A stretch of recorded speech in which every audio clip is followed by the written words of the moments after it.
you. You're all by yourself.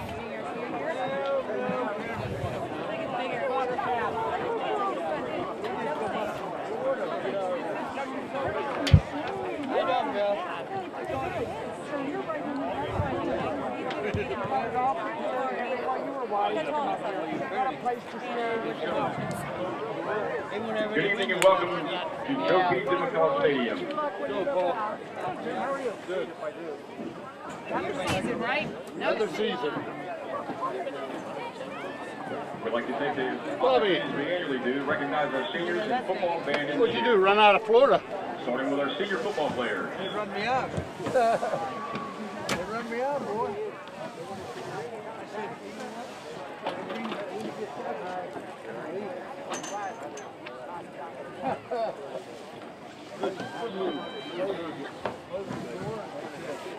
Our first senior, Mr. Daniel Clemens. He is escorted by his parents, Dan Clemens and Rob and Gretchen Daniel.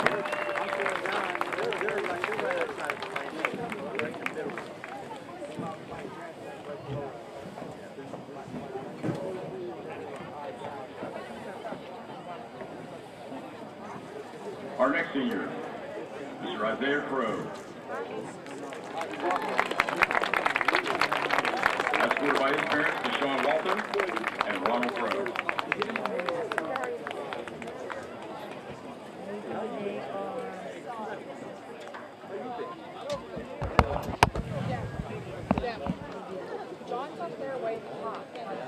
Our next senior, Mr. Jacob Davis. Jake's been escorted to the station by his parents, Mark and Carrie.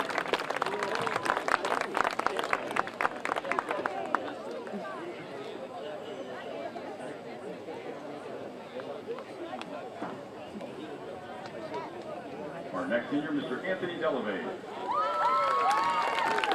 Anthony's been escorted to the station by his parents, Michael and Becky, and sister Allie.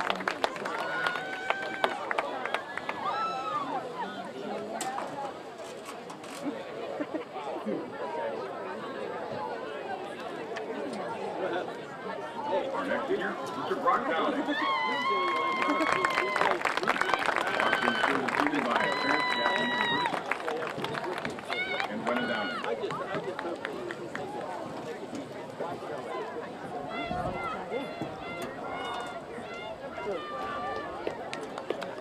Our next senior, Mr. Tyler Gallant.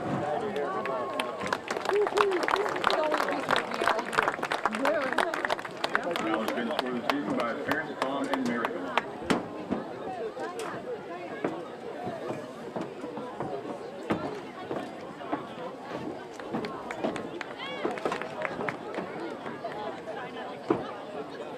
Our next senior, Mr. Zach Hose. Zach's been escorted to the season by his parents, Steve and Tracy, and his three sisters.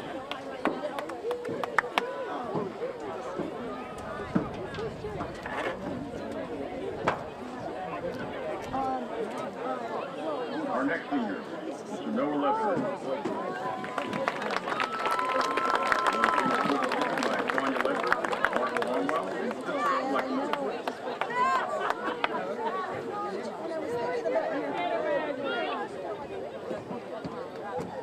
Our next senior, Mr. Brent Mangold. Brent's been escorted to the season by his parents, Brent and Christy, and his sister.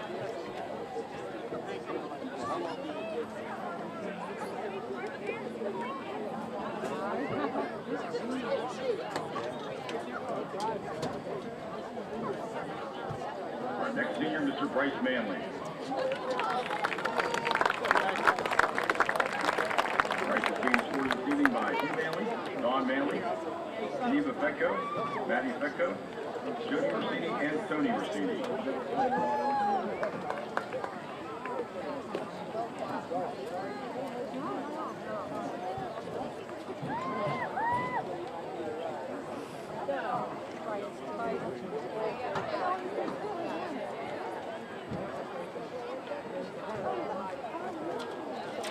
Our next senior, Mr. Spencer Mason.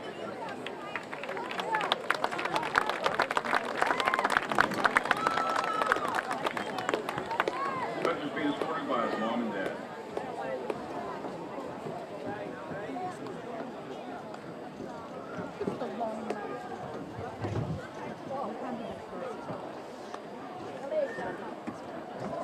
senior, Mr. David Pritchard.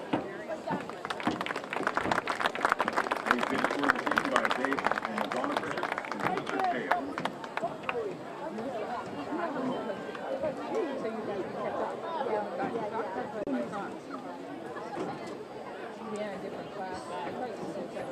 Our next senior, Mr. Sebastian Ricketts.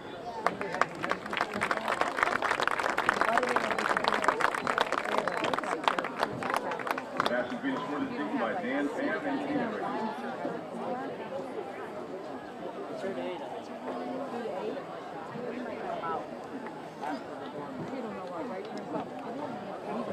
Our next senior, Mr. Seth Rosen.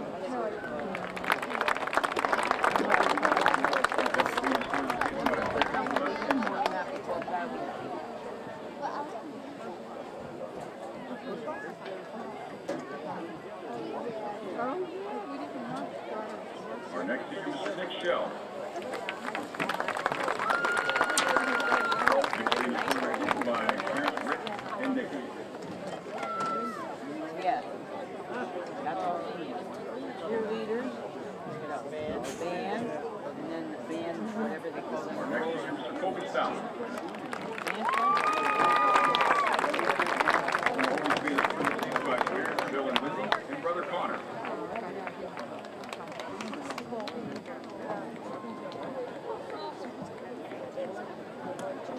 Our next senior, Mr. Anthony Falcon.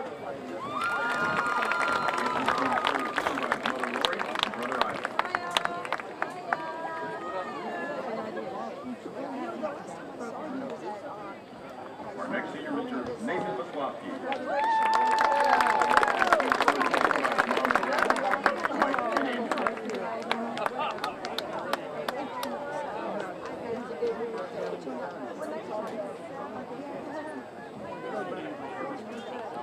Our next senior, Mr. Will Weber.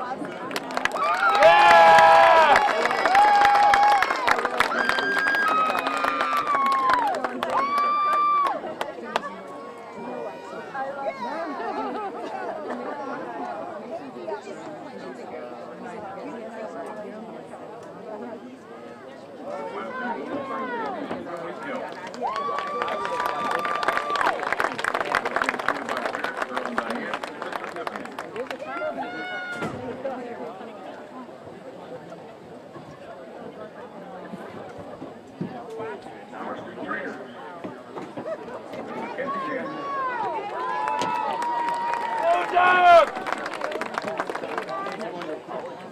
Really? Vic and Rotham. Victoria and Rotham. Go, Will! Go, Will, down! Watching all those years, you know. Our next senior, Miss Victoria Hensler.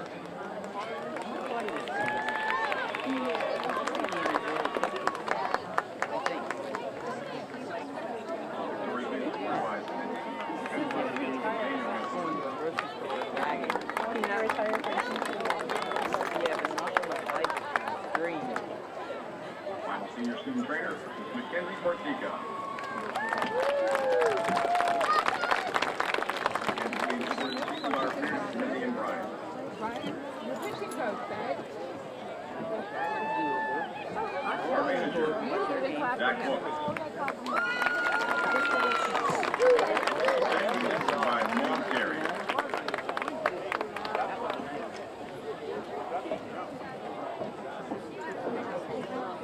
Our team high five. Mr. Nick Stahl.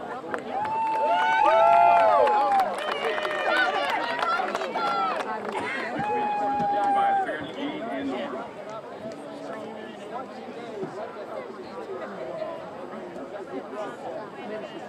Our senior ball girl, Miss Melina Payson. Miss being scored this season by his parents, Ray and Patty Payson.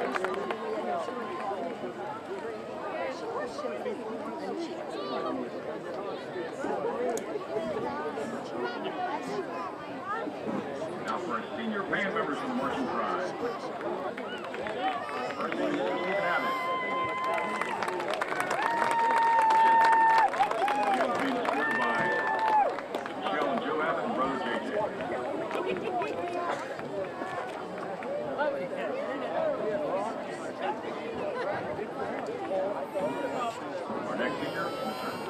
Wardstrom.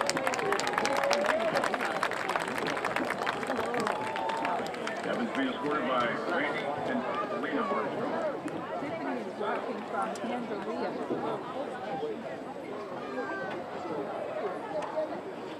Our next leader, Mr. Mike Bagnell.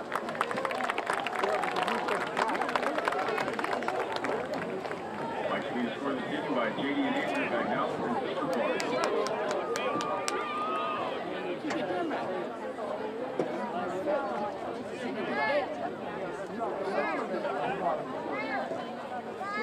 Next leader, Miss Katie Borgo.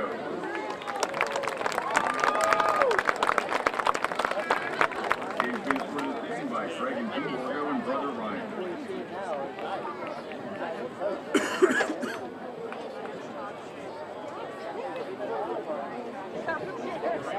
Our next leader is Junior Crucial.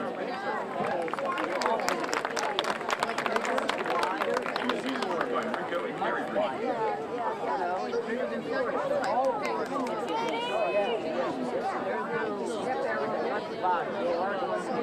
Our next team is Matt Donahue.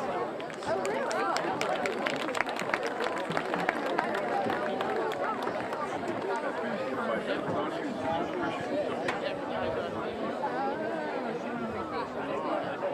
Yes, she did.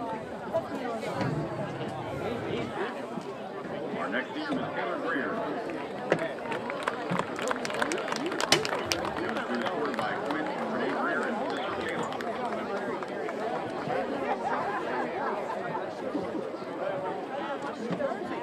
Hello, Miss Campbell. Enjoy your new warm space. Hey, Billy. Well, we're coming. Hey, Next team is there's Matt a Henry. stranger from another country. You come up from Florida. You didn't want to stay down there?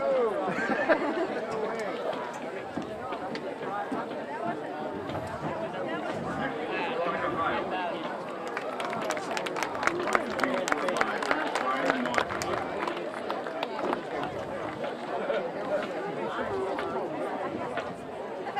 Next senior, Debbie Leslie.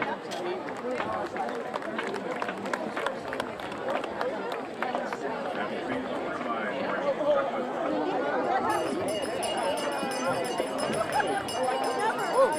The pawns on their feet.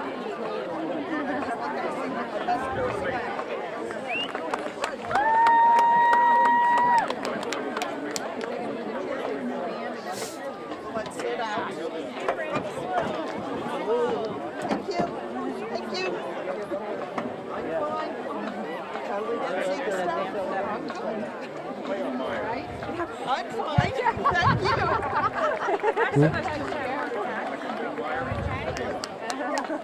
This is the only one. Dakota, this is the only one, right? Our next senior, Jamie Nolte. Being escorted by Sister Michelle Nolte and brother Al. Hello, Mr. Martha. How are you? Good, how are you? Looks done. Looks plain. Yeah. Is that the word you would use? I don't know if it means artwork or accessorized Yeah, or fingerprint. I've seen it. Yeah, we need something. I'm sure they're yeah. You guys move? Great.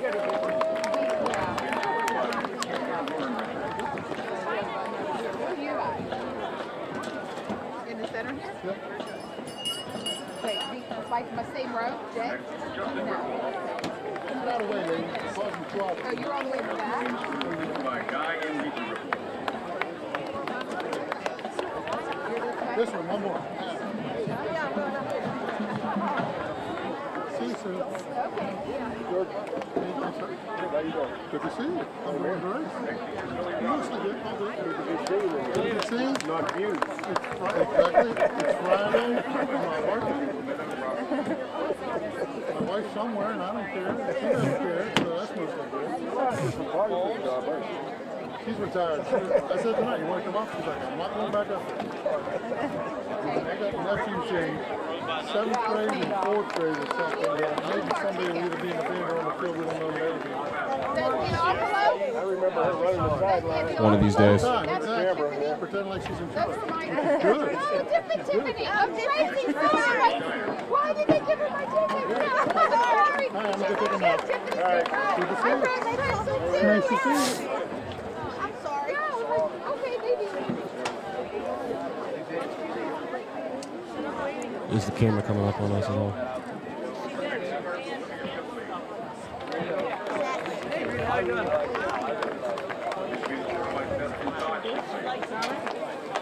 There she is. Hello, Mrs. Falcon. How you doing?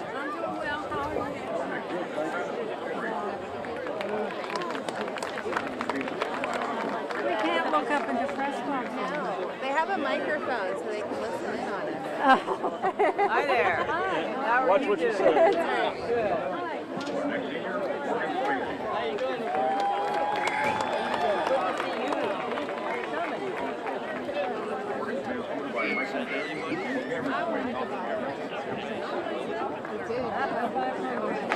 You gotta take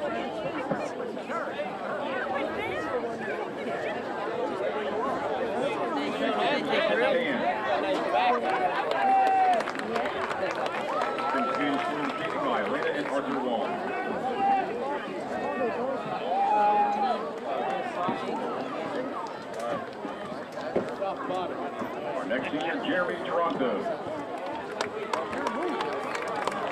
Jeremy's being scored this season by Craig and Mr. Toronto and sisters, siblings Mackenzie and Ethan.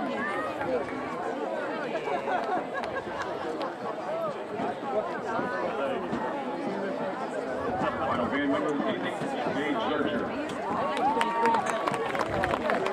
Being scored by Tracy and Michael Zurcher.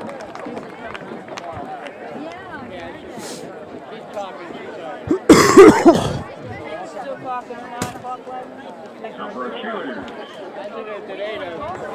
First year cheerleader, Mariah Baxter. Mariah being scored by Mark and Tony Baxter, Brendan and Aiden.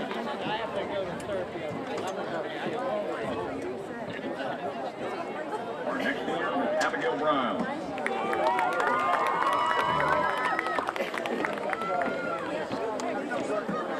Abigail's being scored by Robin and Dave Brown and brother Parker Brown.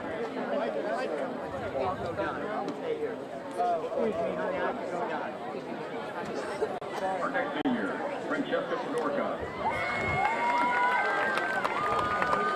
Francesca's being scored by Sid and Lisa Fedorka and brother Nick.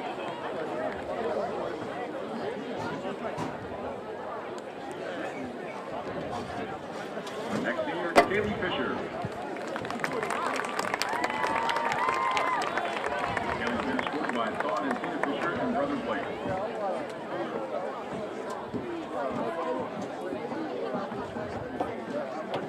Our next senior, Bailey Hopkins.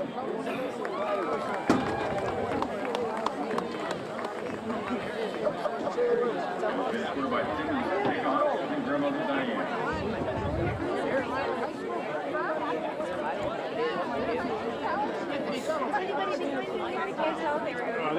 These are reserved seats. You have to have reserved seats. Yeah, the industrial one.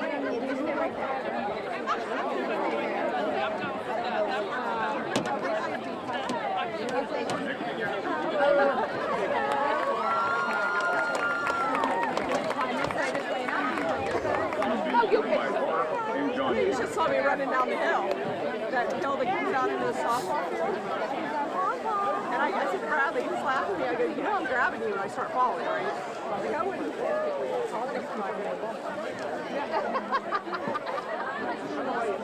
Yeah, please. Oh, really? Our next senior, Mrs. Savannah Coaston. Like me. You do know I do wave you every morning. I can get it. Sorry. You know she doesn't see me. I'm not waving. So I'm in my office and I see all one day in front of this Our next senior, Miss Ava Grant from Kansas. 3 days a week.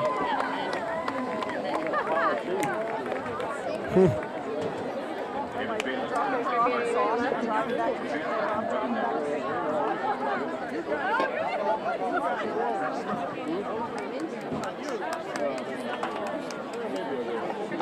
Our next speaker, Morgan Davis.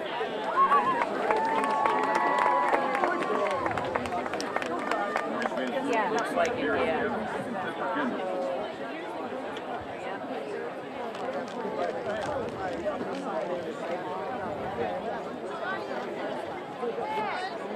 Our next speaker, Ms. Kylie Martin.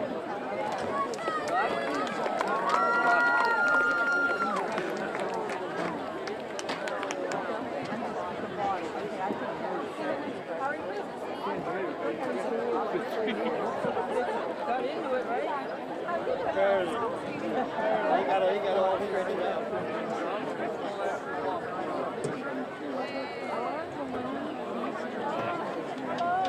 Our next team is McKenna Payson.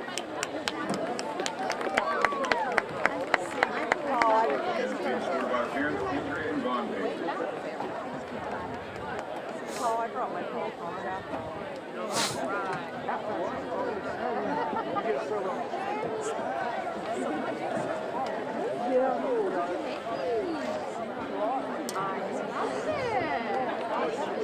Final senior is Amanda Reed.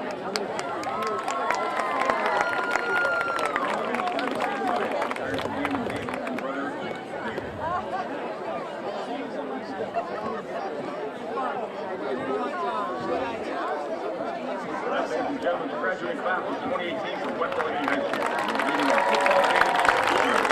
Round of applause for our seniors, football volunteers.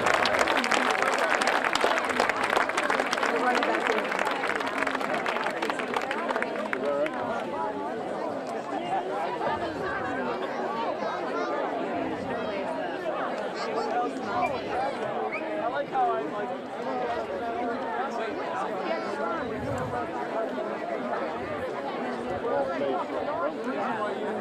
I said, I'm going to go try this thing too. Yeah, Kylie tried. You must not be the smallest.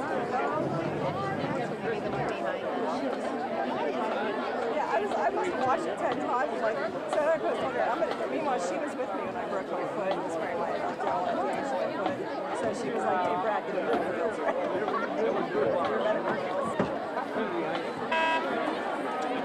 That box, I gotta put some kind of decoration on it. That big Lego box or something. Get a big arrow or something. We go up there, CD on. Right, there it is. It's top of the food chain right there. You got it.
You're getting a look at the new field here at Joe P. DeMcCullough Stadium. The new turf being done over the summer, and now it's ready to go for the first home game here at Joe P. DeMcCullough Stadium. Hello, everyone. Welcome to the West Allegheny Sports Network.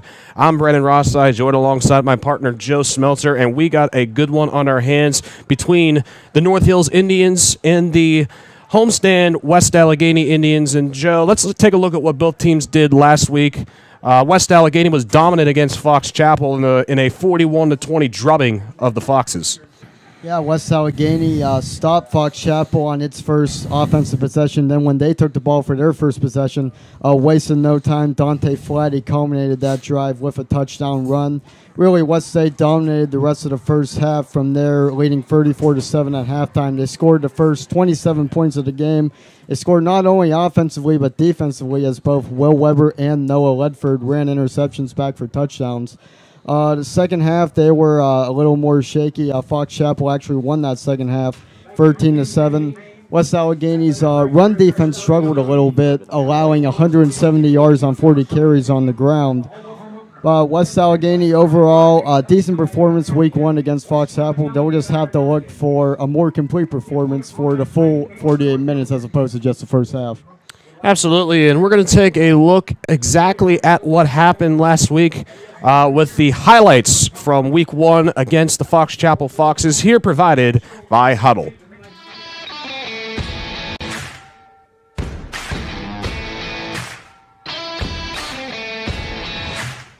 To his left. Izzo's going to throw. Left side, and it's going to be picked up on the deflection by Noah Ledford.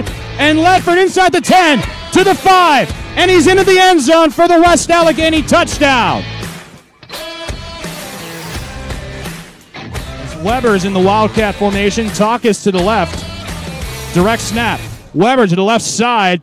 Morris nearly brings him down, but Weber slips through a tackle and gets...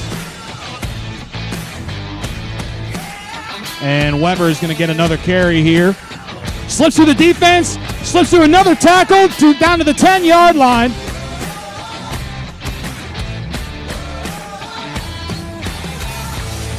West Allegheny's defense making some shifts as Gizzo back to pass. One-handed interception by Will Weber.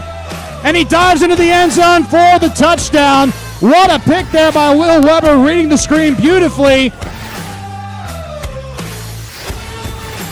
Second and 10 from the 24-yard line. Divin back to pass. Slip screen down to the running back, Ty Galan. He has a wide open lane on the far sideline, and he'll be brought down. 27-7 as Weber goes in motion. Divin all alone in the backfield. He looks to pass, has all sorts of time. Throws to the left side. Caught right at the first down marker by Noah Ledford, and he's going to be marked out of bounds. We return to live action. Goes up the middle, carrying the defense with him. Trundles down to the 40-yard line. He picks as the Indians' offense is at the 36-yard line of Fox Chapel. And spinning away from the tacklers to the 20, to the 10, to the 5, and he's in.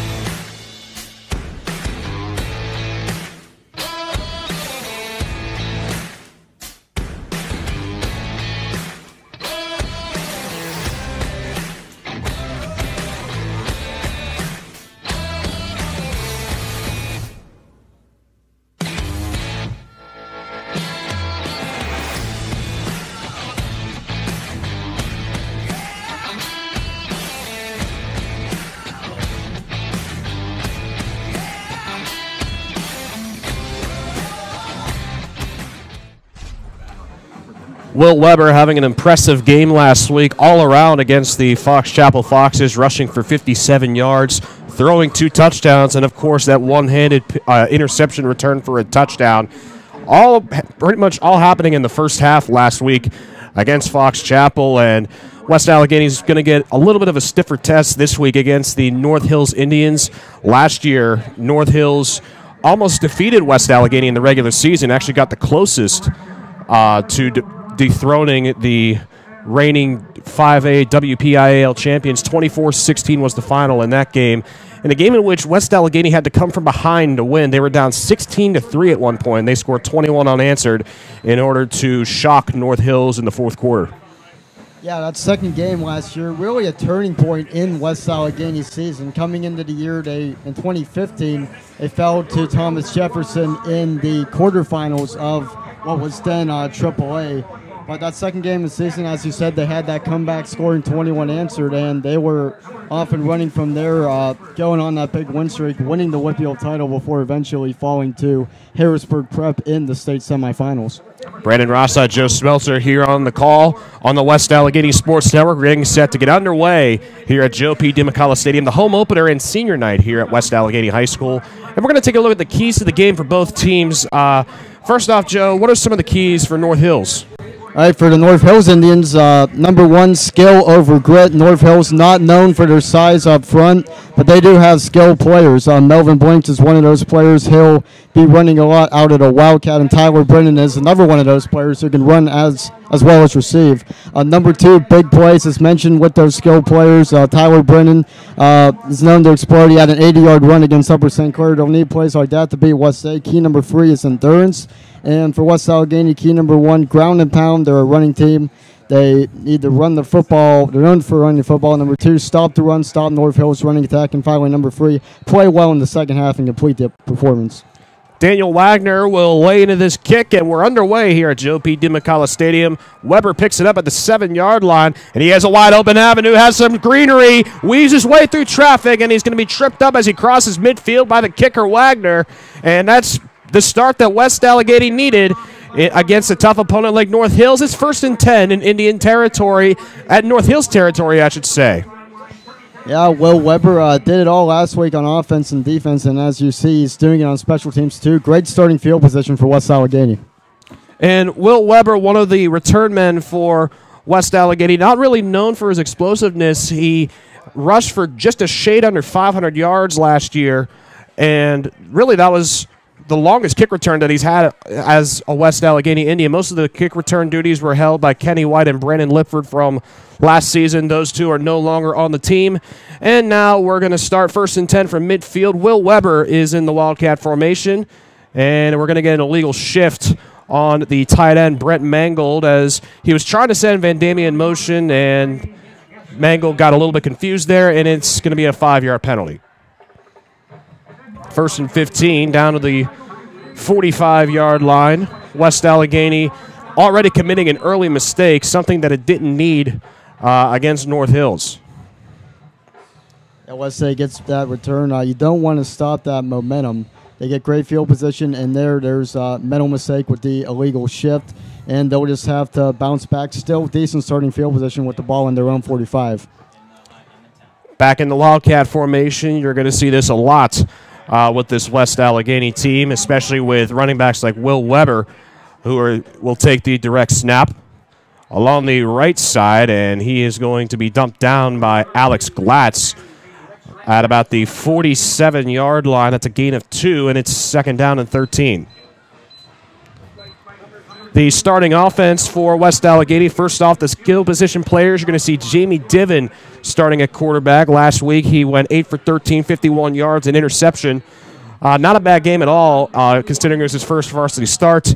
The running backs, you'll see Will Weber, Tyler Galan, and Dante Flatty all thrown in there. And the wide receivers, Isaiah Crow, Jake Davis, Mateo Van Damia, amongst others. And we're going to get a whistle blown, and it's a timeout called by the North Hills Indian defense. The refereeing crew for tonight's contest, the head referee, Chaz Simone. The umpire is Tim Bickley. Line judge is Donnie Pettigrew. The head linesman, Alan Wisniewski. The side judge is Joe Katniss, and the field judge is Dave Stonich. Remaining the rest of the West Allegheny starting lineup, the offensive line from left to right, the left tackle, Captain Anthony Delavade, who moves from tight end to left tackle. from last season. The left guard, Spencer Mason, replacing the injured Logan Rossi, who broke his foot last week in the win versus Fox Chapel. He's going to miss the remainder of the regular season. The starting center and honorable mention all-conference from last season, Zach Hogue, another one of the captains as well, and ironically the smallest lineman on West Allegheny's front at just 190 pounds. The right guard, Bryce Manley, and the right tackle, first-year starter, Sebastian Ricketts. The North Hills defense looks like this. Up front, Jason Biswick, Larion Mertezi, Mike Toten, and Damon Thompson along the defensive line. For the linebackers, Jeffrey Gillespie, Alex Glatz, and Brandon Manning. And we'll get the secondary following this play. It's 2nd down and 13 from the 47-yard line. Divin takes his first reps at quarterback. And out of the shotgun, the slant pattern nearly picked off by Cameron Taylor, just out of the reach of number 9, Jake Davis, who had to stretch his way out, and West Allegheny dodges a bullet. Yeah, that's just a little too hard to throw from Jamie Divin, who has shown that arm strength. That's one of the reasons why he is starting over Cameron Cruz, at least for the moment. But that throw a little too strong for Davis, but you're seeing the velocity with Jamie Divin's arm on his first row of the game. It's 3rd down and 13 now for West Allegheny. After getting the long kick return by Will Weber, is struggling on his first possession. Divin over the middle, completes to Van Damia, gets over into North Hills territory, but he's brought down immediately by the strong safety Connor Zombeck down at the 45-yard line, and Bob Palka will send out the punt team on 4th down and 5. The remainder of the secondary for North Hills, the cornerbacks, Melvin Blanks and Cameron Taylor, along with Garrett Fuchs thrown in there. And the safeties, you'll see Tyler Brennan and Connor Zombeck, as you just saw, who made the tackle. And now here comes the punting team. Colby Stout, the punter, coming in for West Allegheny. Back deep is Melvin Blanks. Blanks is a very shifty, very impactful player for North Hills, as this is a low line drive kick that will trundle down inside the 15, down to the 10. Takes a nice roll all the way down to the North Hills 8-yard line, and that's where North Hills takes its first possession, 1st down and 10. And one of the keys, Joe, for North Hills, it needs to start out strong, especially considering that in its first 2 games against Shaler and in Upper St. Clair, it scored on its first possession, especially last week against Upper St. Clair. 1 play, 80 yards, Tyler Brennan to the house. Yeah, absolutely. Especially since North Hills is the underdog, they need to catch West Allegheny fast, because West Allegheny might just wear them down as the game goes on.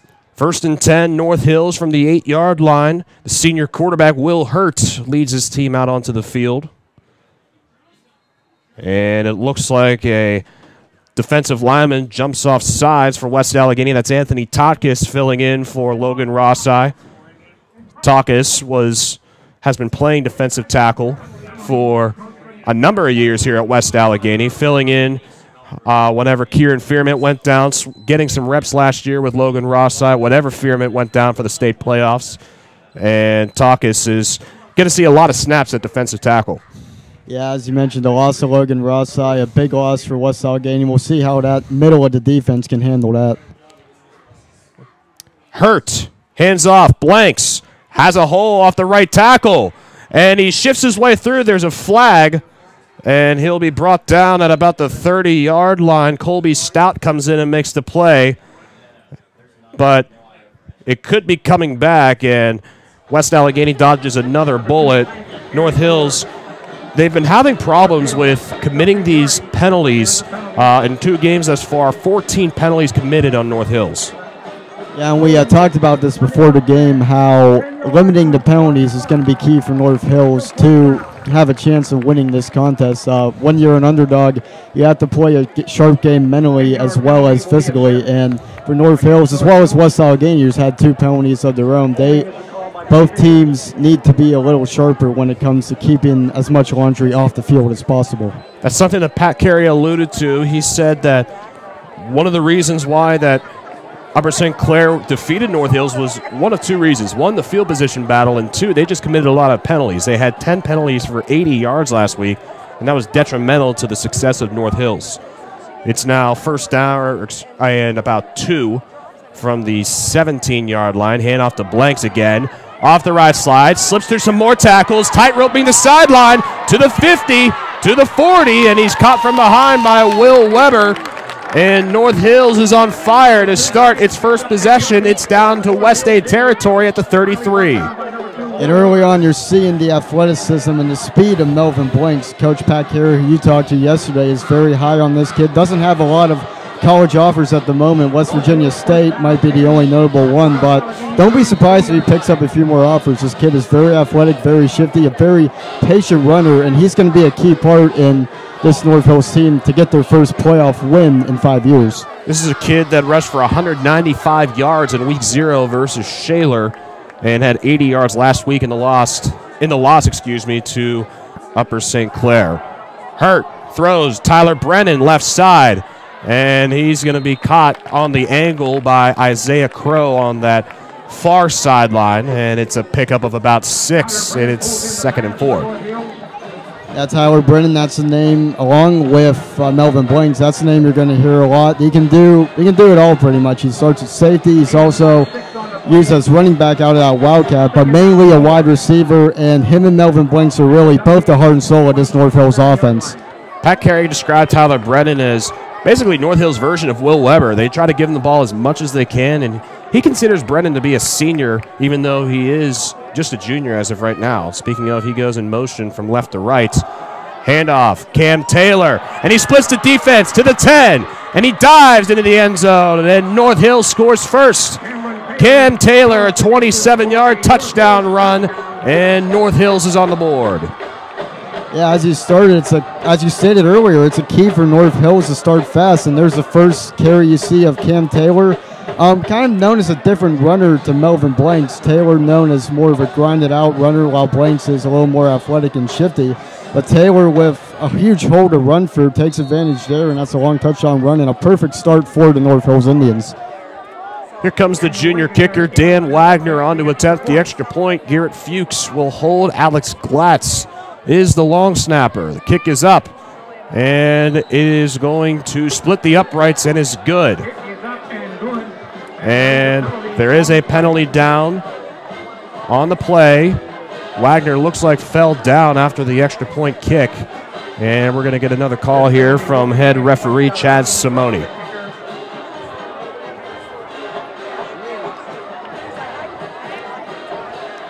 North Hills up 7-0, scoring on its first possession a 92-yard drive.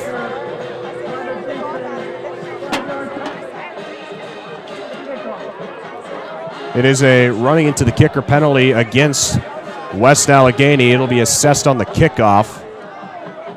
So West Allegheny's the team that's shooting itself in the foot instead of North Hills. West Allegheny, some pretty non-traditional penalties being committed by Bob Palco's squad. I don't know if it's nerves, but this West Allegheny team just seems a little bit caught off guard right now. Yeah, nerves could be a factor. It is their first home game of a revamped Joe P. DiMichele Stadium, and this is the first time this season that West State is behind. They took control early against Fox Chapel, scoring the game's first 27 points, but now after that kick return from Will Weber, it set them up in good field position. Not a lot has gone right. They've had 3 penalties now, and they allow that long touchdown run from Cam Taylor, and they're must be a little shocked right now, falling behind to North Hills, and they'll just have to respond with this possession. And if you're North Hills, now it's about holding on to the lead. You got the early lead within the first 3 minutes and 20 seconds of the game. Now let's see how North Hills responds for the rest of the game as Wagner blaze into this one. It's a boomer down to the end zone, and Weber takes it right at the goal line. It's a touchback, and West State has it 1st and 10 from the 20. Yeah, West State's offense not able to get a whole lot done on that last possession, as alluded to earlier, after that starting field position. And now, as quarterback Jamie Diven is out there, we'll see. This is the first time they've been down all season, and they have to respond. They haven't had to respond to adversity thus far in this young campaign, and they'll see if they can answer North Hill's strike with a counter strike of their own. Wildcat formation coming out from offensive coordinator Mark Davis and his offense. Will Weber will take the direct snap, and he waits, cuts left, has some room, down to the 40, and he's going to be caught from a couple North Hills Indians. Jeffrey Gillespie grabs the face mask as he gets dumped down at the 45-yard line. Tack on some extra yardage to the nice 25-yard run by Will Weber. Yeah, Will Weber showing some elusiveness there. Great blocking by the West Allegheny offensive line. As you see this replay, good block by Isaiah Crow, the wide receiver, number 18. But Weber shaking and baking there. And then the face mask penalty at the end looked like that was Jeff Gillespie, the outside linebacker. And North Hills has to be careful. Yes, they have the lead. Yes, things are going well thus far. But they got to be careful, and the penalties cannot happen. That's a 15-yard penalty. A 25-yard run becomes a 40-yard gain, excuse me. And West Allegheny's back in North Hills territory after another nice play by Will Weber. And for West Allegheny, you got to hope that this drive doesn't end up like its first one where it went 3 and out after the nice kick return. But now it's 1st and 10 from the 40. Weber runs to the left. And he has a hole to the 25, and he's taken out of bounds by Tyler Brennan. Another 15-yard gain by Will Weber, and West State's offense is rolling. Yeah, and nice job by number 44, Anthony Takis, on this play. Another great run by Weber, but if we can get this replay up, Takis, a great block on Garrett Fuchs, the corner. Does his job. The rest of the line does their job. Weber has another hole to run through, and Will Weber is just going off thus far as he did at the beginning of the Fox Chapel game. We talked about at the end of the Fox Chapel game the running ability of Dante Flatty, but now Will Weber's running ability is on full display. Weber now leads his offense to the 25-yard line of North Hills. Runs up the middle, and he's going to be wrestled down. Carries Tyler Brennan with him about 5 yards. Alex Glatz also comes in and cleans up the play. And it's a third consecutive first down for West Allegheny, now inside the 20-yard line.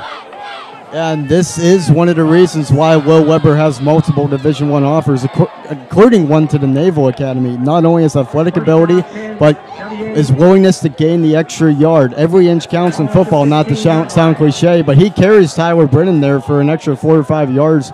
Now West Allegheny is moving the football downfield because of Will Weber. West Allegheny had 3 trips to the red zone last week, scored on all 3 times on touchdown plays, as Weber looking to make it 4 touchdowns in the red zone, and he gets down inside the 10-yard line. Brought down from behind. Making the stop was Brandon Manning, the junior linebacker, down to the 8-yard line. It's going to be 2nd down and 3. Yeah, another solid run. Good blocking by West Allegheny. Number 52, Bryce Manley, with a nice block there. And Will Weber, again, willing to gain the extra yard, falls forward a little bit. And West Allegheny in business now within the 10-yard line. All of the 8-yard line. The North Hills defensive line is not getting dominated, but they're getting gassed right now by the speed and the quickness by the offensive line of West Allegheny, as Flatty runs right up the middle, and he is swallowed up by Mike Toten, the defensive tackle. 335-pound senior swallowing up the junior, and he's going to make it 3rd down and 2. Mike Toten, a senior for North Hills, first-year starter. His family actually owns a diner that on Perry Highway right in front of North Allegheny High School called Toten's Diner. That's the first carry from Dante Flatty, who had 77 yards last week, but now you're seeing Will Weber out there. West Allegheny is more than one-dimensional running, so you'll see a lot of Flatty tonight. 3rd down and 2. West Allegheny didn't convert its first 3rd down of the night. Let's see if it can convert here.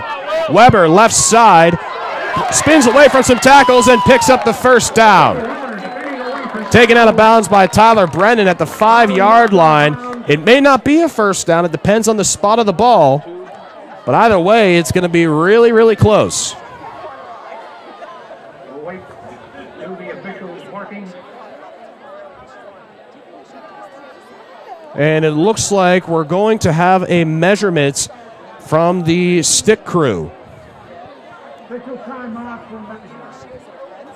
So West Allegheny pulling together a real nice drive. As we take a look at the replay, you're going to see Weber on a nice shifty 2-yard run right here. He gets swallowed up by Biswick, and oh boy, it's real close. It depends really where that right foot went out of bounds on that play. But regardless, another great job by Will Weber. Using his spinning ability, you're seeing a lot of north-south running thus far from Will Weber, who's known to be an east-west runner as opposed to a north-south runner. But Weber's full arsenal is on display, both with his willingness to gain the extra yard and with his athletic ability and shiftiness.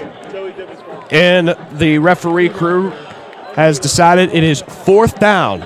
So 4th down at about the length of the football from the first at the 5-yard line.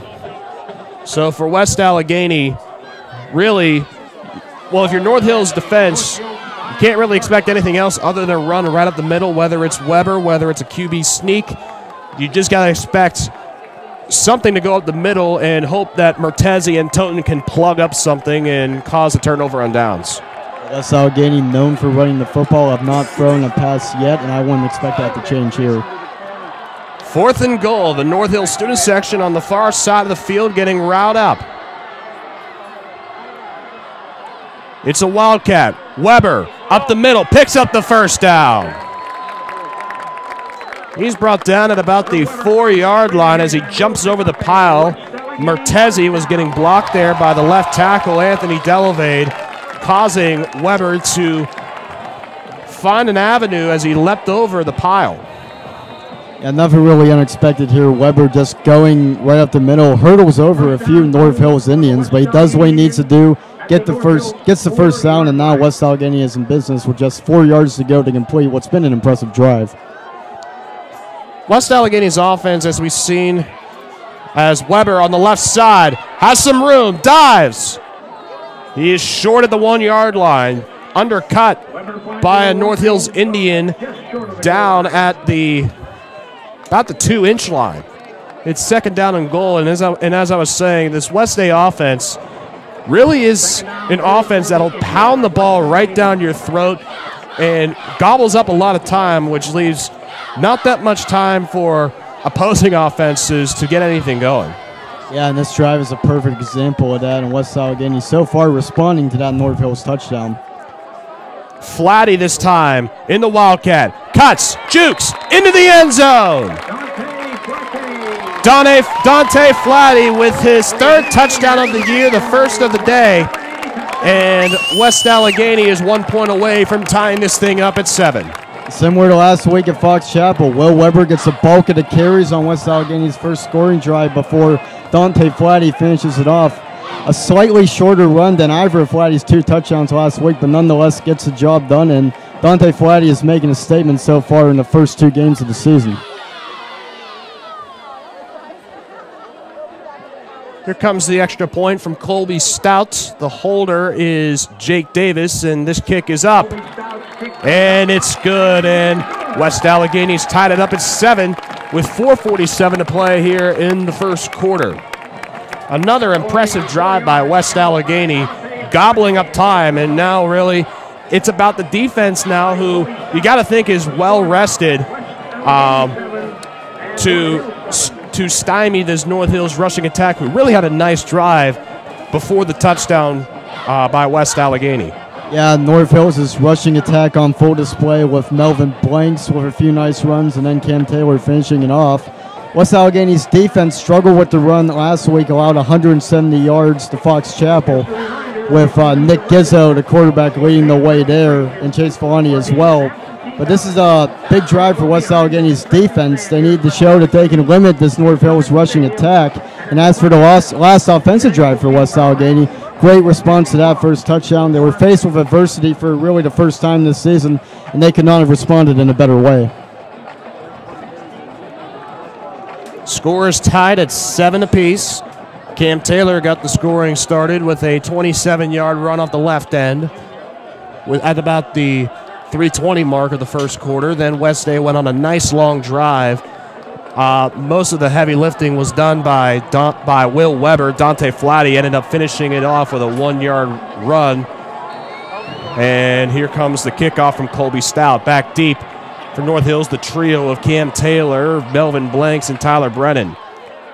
Taylor from the 13, down the far sideline, and he's going to be pushed out of bounds by a couple West Allegheny Indians. And North Hills will start inside the 30-yard line.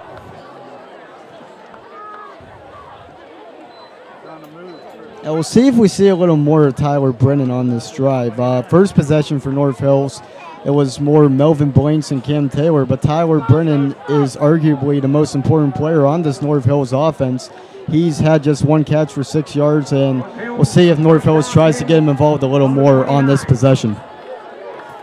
That's something that Pat Carey talked about yesterday with me. He wants to get Tyler Brennan the ball more. Getting him more involved in the game plan means a lot more success for North Hills. Will Hurt in the shotgun gives the handoff to Blanks. Blanks has some blockers. Tyler Brennan gets a nice block, but Colby Stout is able to wrap around him and bring him down at the 41-yard line. And that's another first down for North Hills. Good job blocking here by the right tackle, number 61, Larion Martezi. No, you talked to Coach yesterday. Martezi has a lot of talent, 6'2", 315 pounds. He's North Hills' most important lineman, and he did a great job there of opening up that hole for Blanks to run through. Don't be surprised if Martezi gets a few Division I scholarship offers by the time the season's end. Colby Stout showing blitz. Hurt throws, slant pattern. Tyler Brennan, he turns on the jets, and he'll be caught from behind by Dante Flatty down at the 45-yard line. It's another first down for North Hills. Yeah, there's that short pass that Brennan caught for his first reception on the last possession. This one for a little longer. We talked about before this possession. I want to get Tyler Brennan more involved, and it got him involved right there. A big gain and a first down, and North Hills again moving the ball on the field, down the field against this Westside defense. That's something North Hills has done very well in his first two games. The offense is very, very powerful as Melvin Blanks, left side, turns on the jets. 10, 5, and he's in for the touchdown. 45 yards, Melvin Blanks off the left side. And Blanks and this North Hills offense is dominating this West Allegheny defense. And that's the run where if we were playing two-hand touch, Blanks still might not have been ruled down. Just too easy for him, runs down that left side. West Allegheny's defense really just getting shredded right now, and defensive coordinator Brian Cornell cannot be too happy.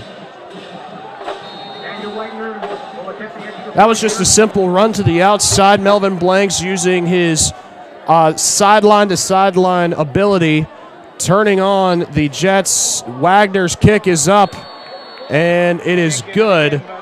Wagner fell down as Paul Newton, the freshman, ran into Wagner, tripped him up a little bit, but no call was made, and the score is still 14-7. North Hills leading West Allegheny with 3:44 to play in the first quarter. And it's a heavyweight fight right now. North Hills draws first blood, scores that touchdown. It was up to West Allegheny to respond to tie it up their own, and they did that. Then North Hills gets the ball right back after West Allegheny responds, and they respond too. So teams going back and forth right now. Kind of unexpected. North Hills would be leading this late in the first quarter. We know North Hills has big play potential, and that's been on display, but I don't think we expected West Allegheny's defense to allow touchdown runs and long touchdown runs on North Hills' first two offensive possessions. Score update elsewhere in the Allegheny 9. The Woodland Hills Wolverines hosting the Fox Chapel Foxes. That game is tied at 7 as that game just went into the second quarter.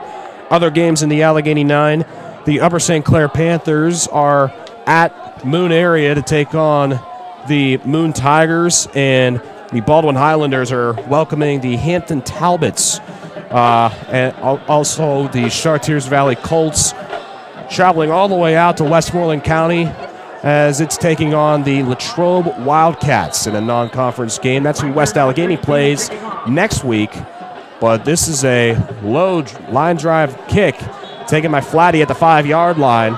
And Flatty has some space. And he's aggressively taken down there at the 40-yard line. Making the stop was Brendan Carney, the senior. And West Allegheny again with another nice kickoff return down to the 41. It's a 1st and 10 from there. Without Kenny White and Brandon Lifford, not really sure what we were going to see from the West Allegheny kickoff return team. But you saw on the opening kickoff, Will Weber with a great return to set up West Allegheny with good field position. Flatty does the same thing here, and they're really carrying the load on special teams as well as offense. Absolutely, and really this West Allegheny kick return team has come along really nicely, especially considering the special teams was a really important part in the Indians' 5A championship run last season. Divin hands off to Weber, and he's going to be swallowed up there by North Hills. Larion Mertezi and Jeffrey Gillespie coming in and making the stop. 2 yards behind the line of scrimmage, make that 3-yard loss. It's 2nd down, and this does not look good for West Allegheny. Weber is down, and he is kneeling, and it doesn't look good. Will Weber, one of West Allegheny's most important players, and he's been having a fantastic night so far early on. And when one of your stars is down on the field, needless to say, it's tough to see, and we can just hope that he's all right, but that does not look good. This is the last thing that West Allegheny needed. It lost Logan Rosside last week to a broken foot.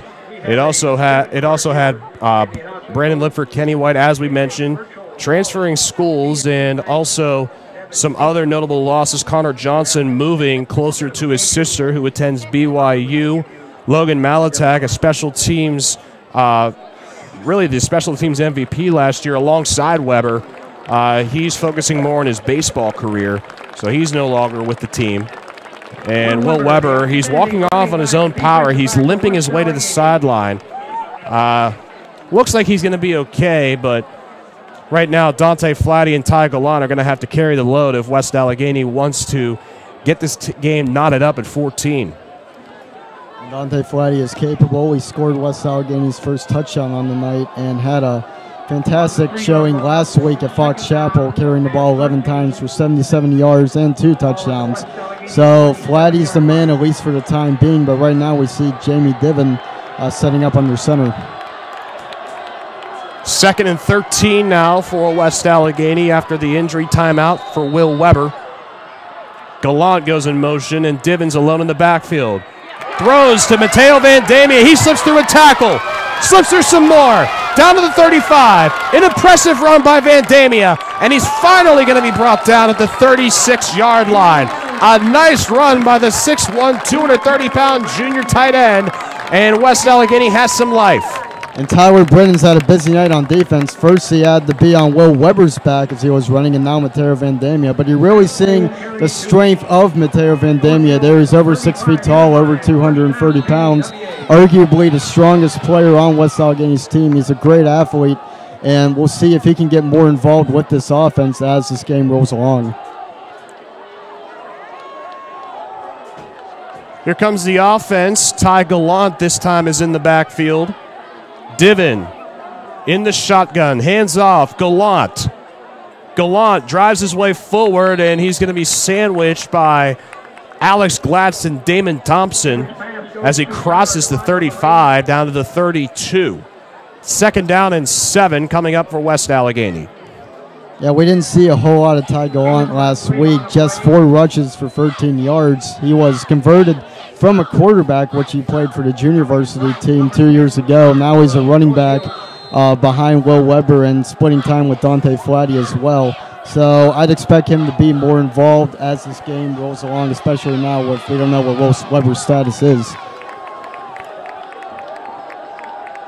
2nd down now. Divin once again in the shotgun, 2 receivers to the right. Hands off, Gallant weaves his way through traffic. A big hit by Cam Taylor as he falls backward to the 30-yard line where the forward progress was stopped. That'll make it 3rd down and 5. Flatty comes in now. Ty Gallant will exit the game, and also coming in is Noah Ledford to play wide receiver. Potential passing down for West Allegheny. Divin he's been throwing some nice passes As you saw earlier on in the drive, the nice throw to Mateo Vandemia on the long completion that went for over 30 yards. Let's see what he can muster up here if they decide to go for a passing play.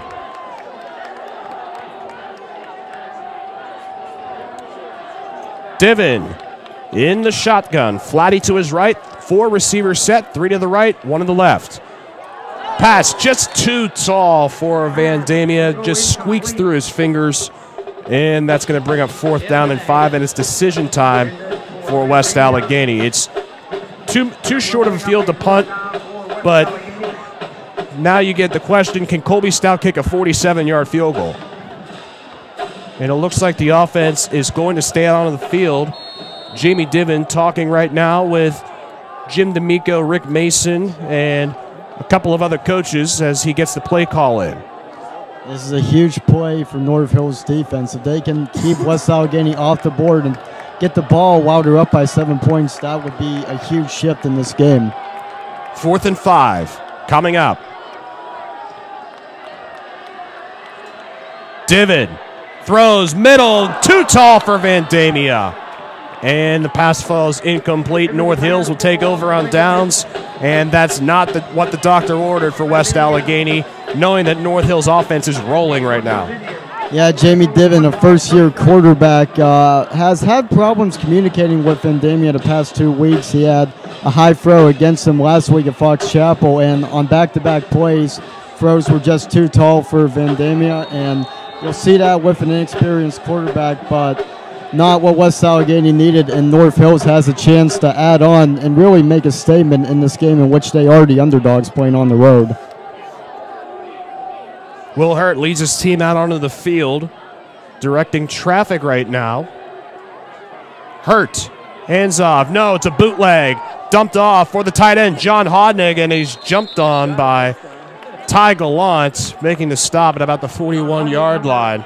And that's another first down for North Hills. The North Hills offense is getting those 11-yard, 12-yard pickups, just enough to move the chains, and then the past couple of drives capped off with a nice long run. The last drive was Melvin Blake's.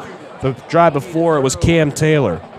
Yeah, and that's the first we've seen of John Hodnick today. A little small for a tight end. He's only 5'11", but he shows his ability there, and both him and Alex Glatz could be important parts of this North Hills offense as well as tight ends.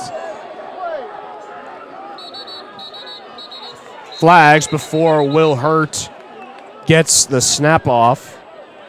A little bit of a confusion right now. North Hills is not happy with the call. 18 seconds are showing on the clock right now. Larion Martezi getting the word in saying that the penalty can be declined, and that it's going to be waved off. So it still remains a first down and 10 from the 41. Shout out to Kieran Fearman, who's watching all the way out from Colorado State, the all-conference offensive guard for West Allegheny last year, was an instrumental part in West State's success last season. We hope he's doing well over in Colorado State. And North Hills looks like could get one play off before the first quarter ends. It has 8 seconds left to get that play off. And Melvin Blanks up the middle, and he nearly breaks it, but he's tripped up by Brett Mangle as he crosses where the offensive and defensive lines were battling it out right now. And that's where we finish off the first quarter. North Hills offense dominating the West Allegheny defense right now. Let's see if West Allegheny can come up with an answer for this North Hills potent attack. You're listening to the West Allegheny Sports Network.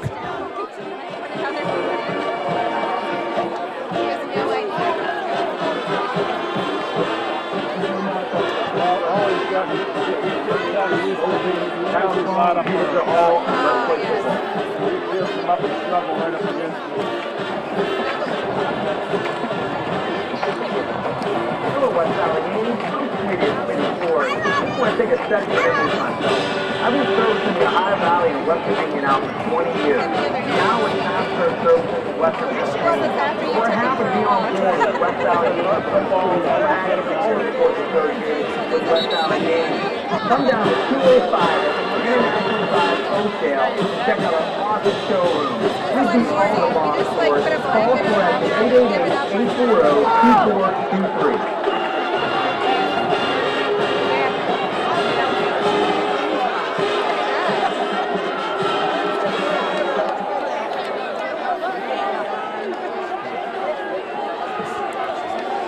Back on the West Allegheny Sports Network. North Hills leads West Allegheny 14-7.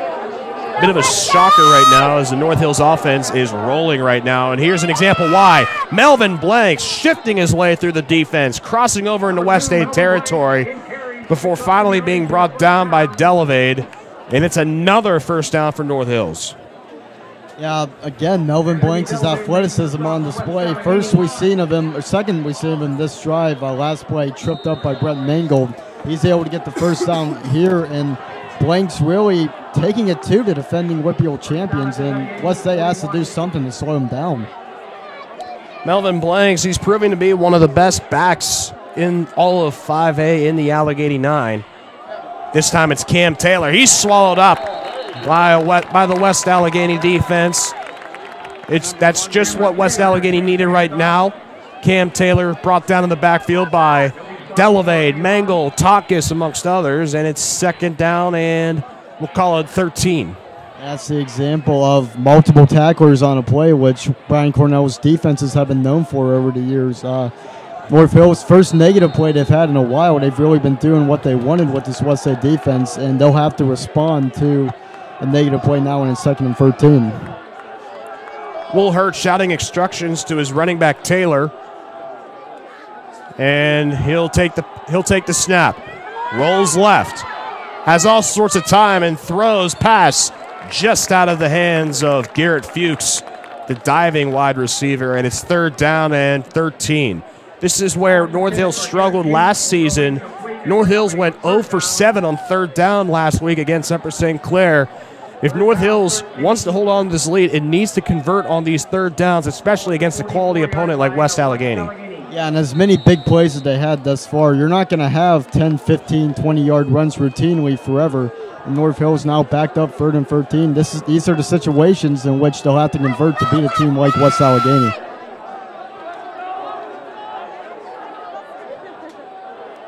Here we go, 3rd and 13. Hurt getting some pressure from behind, and he's sacked by Brett Mangold, who came in untouched, beating Mertezi off of the ball and swarming to Hurt, causing the sack on the play. Yeah, Mertezi, as big as he is, also pretty raw, and Brett Mangold gets around him. Second nice play Brett Mangold has made on this drive, stopped Melvin Blanks earlier from a long run, and now gets pressure on Will Hurt, sacks him, and just what West Allegheny wanted, forcing a punt. Let's see if West Allegheny can use that sack as a little bit of momentum heading into its next offensive possession as Wagner lays it in his punt, and it's going to take a North Hills roll. Oh, this is a nice punt down on the 15-yard line, pinning West Allegheny deep in its own territory. So if West Allegheny wants to tie this early on in the second quarter, it needs to drive 85 yards to score against this North Hills defense that is bent but not broke against West Allegheny. Yeah, and West State has shown the capability of putting together a long drive earlier in the first quarter on their lone scoring drive. They got the ball at the 8-yard line, drove 92 yards and scored, and it's ironic that in the 2 possessions in which they started with good field position, nothing has come out of it. So West State is going to have to chew up some clock, roll down the field again as they did on their lone scoring drive tonight. You're listening to the West Allegheny Sports Network. Brandon Rossai and Joe Smeltzer bringing you the action, as we will all season long, right here on the West Allegheny Sports Network. Well, Weber is back out after suffering an injury on the last possession. He runs to the right-hand side, tries to spin away from Tyler Brennan, but he can't do so, and he's brought down at about the 16-yard line, and then North Hills Indian is slow to get up. That's Jeffrey Gillespie, who's able to walk off under his own power, and he's got a slight limp in his left leg. And I'm impressed with what Tyler Brennan has been doing on defense thus far. Coming in, we knew he's a fantastic offensive player, wide receiver, and plays at running back as well.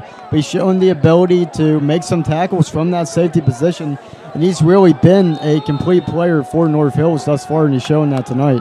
Melvin Blanks may get all the attention, but Tyler Brennan he's really come along here offensively and defensively, making some clutch catches and making some nice tackles, preventing West Allegheny from really getting anywhere. As Divin rolls to his left and throws a long bomb, and it's caught by Jake Davis. Jumping grab right at midfield, and it's going to be another first down at the 48-yard line.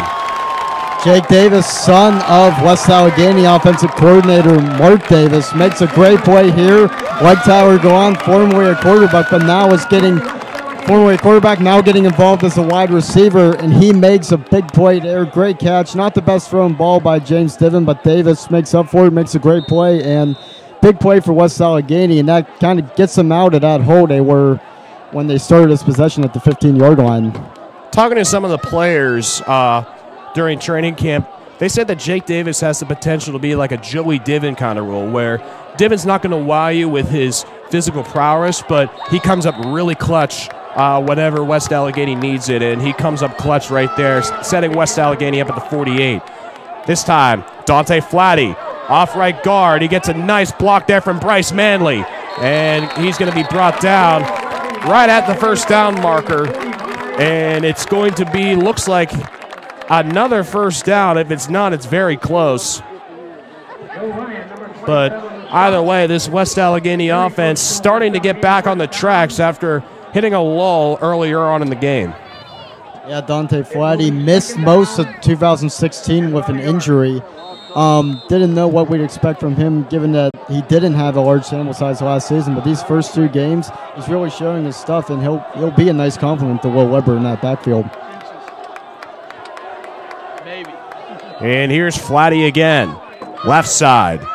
And he gets the first down yet again as he falls forward to the 38-yard line. Another nice block by Bryce Manley. That's on Alex Glatz, the middle linebacker. And Flatty again moving the ball down the field. And as with their first scoring drive, West Allegheny gets in bad field position, but's making up for it by moving the ball downfield, and North Hills has to stop this snowball from rolling downhill. Another thing I'm noticing is that the defensive line for North Hills is getting really tired right now. You got some big boys up front with Mertezi and Toten, both over 300 pounds. They're getting dominated by guys over 100 pounds smaller than them. As Flatty, right side, gets another nice block from Manley. He has some room to the 15, makes a move, and he's caught from behind by Tyler Brennan down at the 11-yard line. Correction, that's Damon Thompson, but nonetheless, it's a first down inside the 15-yard line. Another nice block from Bryce Manley, a nice block from Mateo Vandamia as well, the wide receiver. Flatty has taken over this possession, and West Allegheny showing its versatility. You saw early in the game on that first scoring drive, it was mainly the Will Weber show. Now it's the Dante Flatty show. The conditioning is really starting to come into play, especially in the offseason, and that's really in part to Ryan Reiser, who Bob Palco mentioned earlier. He's a stud, and it really shows getting these players ready for moments like these on these long drives. This time it's Will Weber, left side, cuts up the middle of the field, and he's in, standing tall. Touchdown, West Allegheny.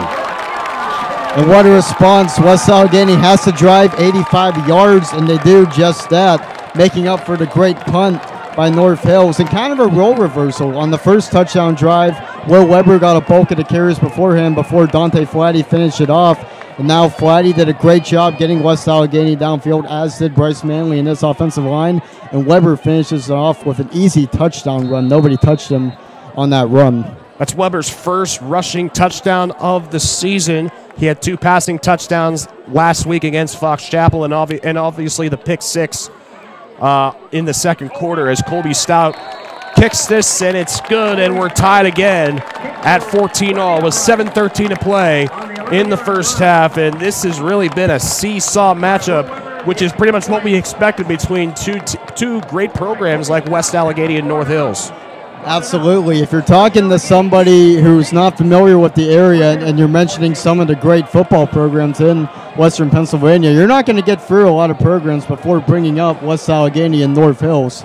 West A has been excellent for over 20 years now, ever since Bob Palker took over in 1995. North Hills, a long, long history, mainly with head coach Jack McCurry, who was the coach until retiring after the 2012 season. And North Hills had players like LeVar Arrington, and these two teams look to be playoff contenders in the Allegheny 9, and both are really playing fine football here, and it's exciting for the fans as well, but probably a little nerve-wracking for the coaches and players. You were speaking about notable alumni. North Hills won a state championship in 1993. The starting quarterback, a name that may sound familiar to North Hills fans, Eric Kasparowicz. That's the head coach over at Pine Richland. That's where Kenny White plays right now. Pine Richland is expected to, or at least they're the favorite to win the 6A classification. He was a former North Hills Indian and led North Hills to glory. And matter of fact, LeVar Arrington was on that team as well. Stouts, line drive kick caught by the up man, and Connor Zombek tries to get away from a few West Allegheny Indians, and he's hit hard by the West Allegheny return team. Isaac Longstreth delivering the blow, and North Hills will start at about the 29-yard line, make that the 30.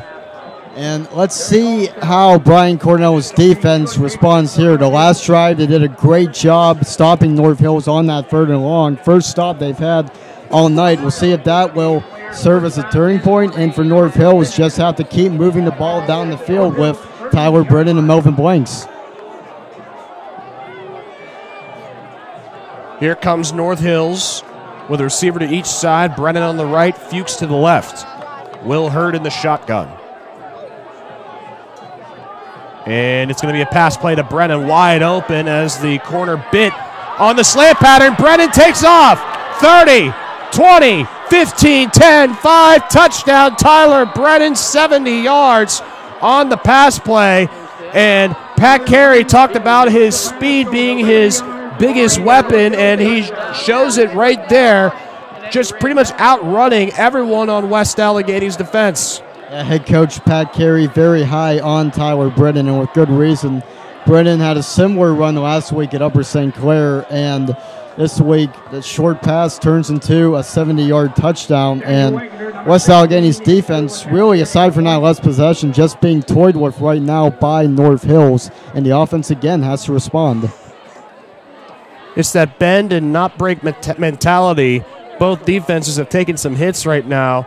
This is really turning into a shootout. It's just a matter of which team can come out on top, as Wagner's sky-high extra point splits the uprights, and it's 21-14. North Hills on top of West Allegheny in what's really been a very exciting game. We talked about in the past couple of weeks how West Allegheny's defense has really come out strong, but not doing so right now versus North Hills. Yeah, last week West A's defense struggled in the second half against Fox Chapel, allowing 13 points. This week struggling in the first half. North Hills has scored on 3 of its first 4 possessions. And Tyler Brennan really is taking over this game. Maybe not taking over it, but we didn't see him very often on the first 1-2 possessions. But now, as of late, he's come on as that wide receiver. And that short little slant route that Pat Carey has been calling is really confusing the West Allegheny defense right now. Absolutely, and really on that pass play to Tyler Brennan, you saw that the cornerback on that play, which was Jake Davis, he bit on Tyler Brennan's little curl routes, and Davis was about 10 yards away from Brennan there, and if you get Brennan in open space, watch out. Yeah, he's very fast, and we'll see if we see him at running back later in this game as well. Wagner on the kickoff, and he lays into this one. It's another low line drive kick that'll be picked up in the waiting arms of Dante Flatty. And Flatty's going to be brought down hard on the play. There's a flag that flies, as making the stop was Seamus Connolly. There's a flag down on the near side of the field. Number 10, Elijah Collier, the stop. Check that. And we're going to wait and see what the penalty is going to be. Getting a call in from head referee Chaz Simone. Illegal block in the back by the return team. 10-yard penalty. First down. Another penalty shooting themselves in the foot is West Allegheny. Block in the back is the call. And another drive in which West Allegheny has to start from deep in its own end. And Pat Carey talked about the field position battle being an issue for North Hills last week. Well, they're definitely winning it right now. The last couple drives have started inside the 20-yard line for West Allegheny. West A has done well when backed up, ironically enough, and we'll see if that repeats right here.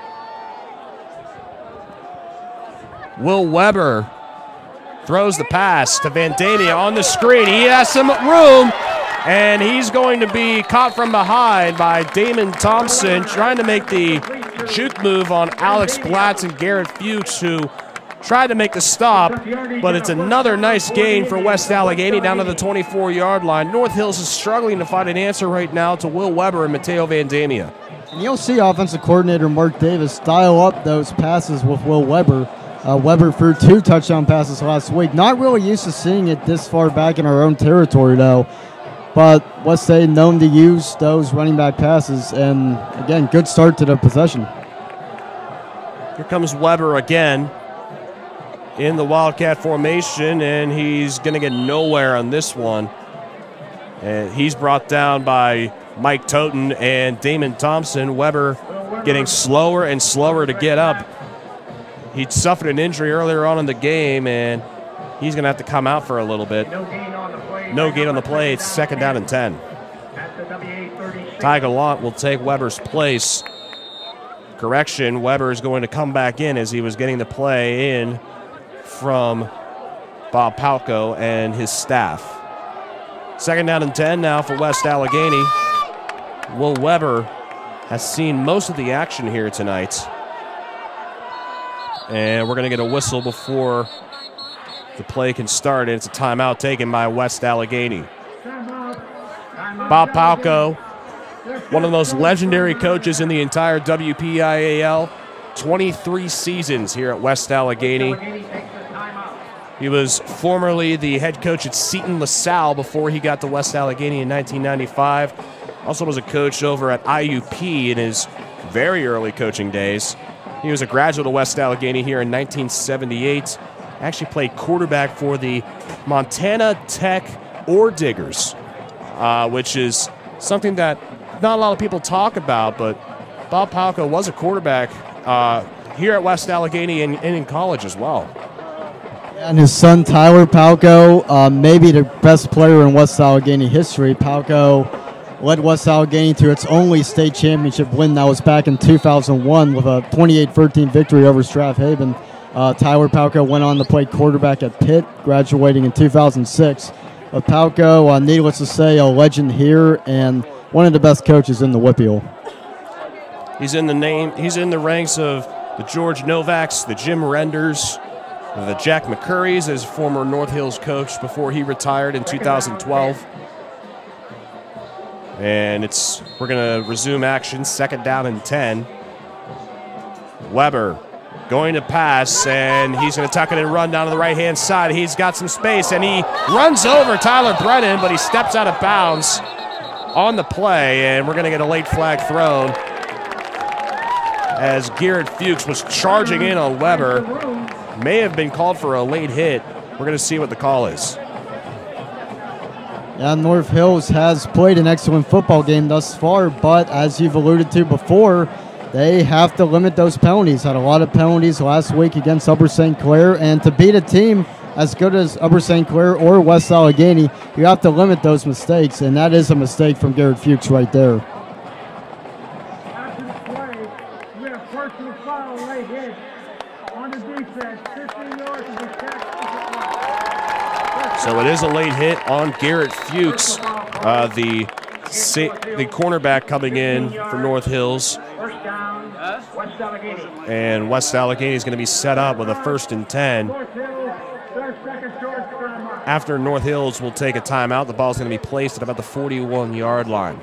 We talked a lot about Bob Palco, but he doesn't like to take all the attention for himself. He directs all of his attention to the coaching staff, who really gets this team ready every single week. You have Mark Davis, his third year here as offensive coordinator, in his second stint as offensive coordinator, as a matter of fact. He's the longest tenured coach here at West Allegheny, even longer than Bob Palco has been here. You also have Brian Cornell, a former Duquesne baseball player. Jeff Martin, in his 13th year as the special teams coordinator, has had some great kickers here at West Allegheny. Dave Brandis, Evan Pelcher, and of course DJ Upsatnik, who just graduated here last season. You have Jim D'Amico, the pass game coordinator. Ed Marcellus, who's been coaching the offensive line for the past several seasons. Andy Berry, inside linebackers coach. He's in the Westminster College Hall of Fame. He was a graduate there from 1997. Wide receiver coach Tim Levchek, Ford City, and Robert Morris, quarterback, also played with the Pittsburgh Steelers. And some of their newer coaches, Kim Needbala, a former Blackhawks standout, was on the PIAA basketball team whenever Blackhawk was in the championship there.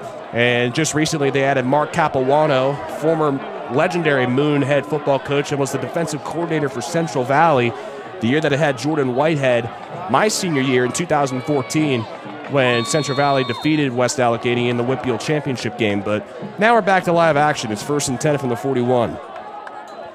Weber, left side, and he's going to be dragged down by Damon Thompson.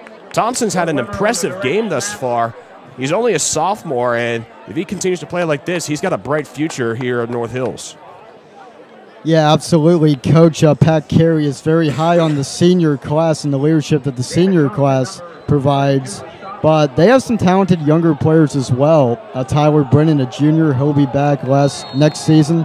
Larion Martezi is going to be back, and North Hills has a bright future ahead of it. It's another 2nd down and 7 for West Allegheny. Now clock at about 4 minutes and 45 seconds until halftime. A pretty long first half as Weber runs left, and he's going to be hit, falls forward, gets to the 36, frustrated with his efforts, but as it's going to be 3rd down and we'll call it 5 from the 36. Yeah, West Allegheny's in that kind of field position purgatory. They're too far up the field for this to be a punting situation necessarily if it was to get the 4th down, but it would be a long field goal as well. So it'll have to pick up a few more yards on this 3rd down and hopefully get the 1st down, as it's very important. 3rd down conversions will be in this game. We're going to get another whistle here as West Allegheny wants another timeout. It'll have one more remaining until halftime. Now both teams have one timeout remaining with 3:57 to play in the first half.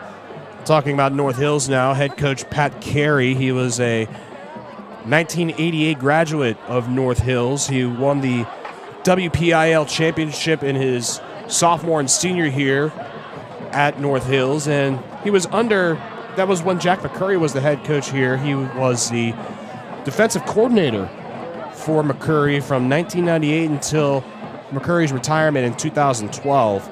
Actually, as a matter of fact, North Hills offensive coordinator Dave Shoppy is a West Allegheny graduate as well. He graduated in 1988 before West Allegheny became the powerhouse that it is today. Yeah, and big shoes Pat Carey had to fill with Jack McCurry, one of the greatest coaches in WPIAL history, was there from 1978 through his retirement in 2012.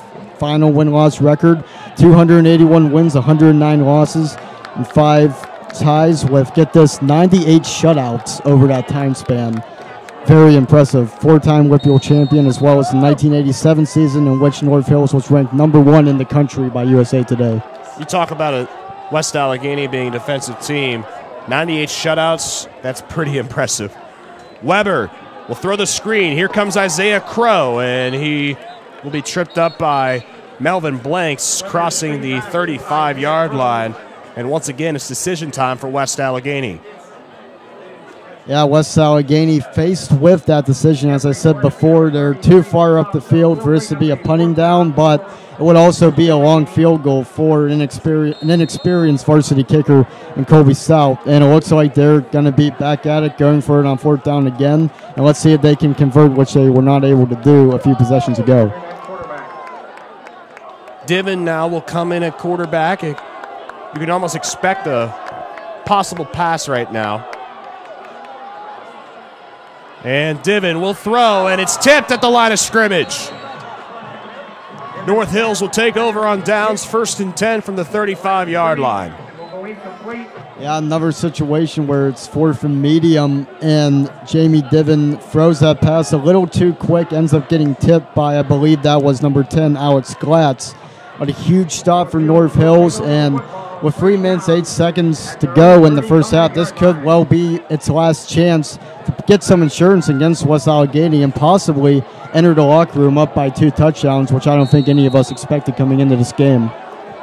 And that would really put West Allegheny in a hole that it wasn't expecting. And North Hills has come out and pretty much punched West A in the mouth, especially offensively. Blanks off the right side, and he's going to be falling forward to the 39-yard line, where he is tackled there by Nate Vislowski and Brett Mangold, and it's going to be 2nd and 4, make that 6 from the 39.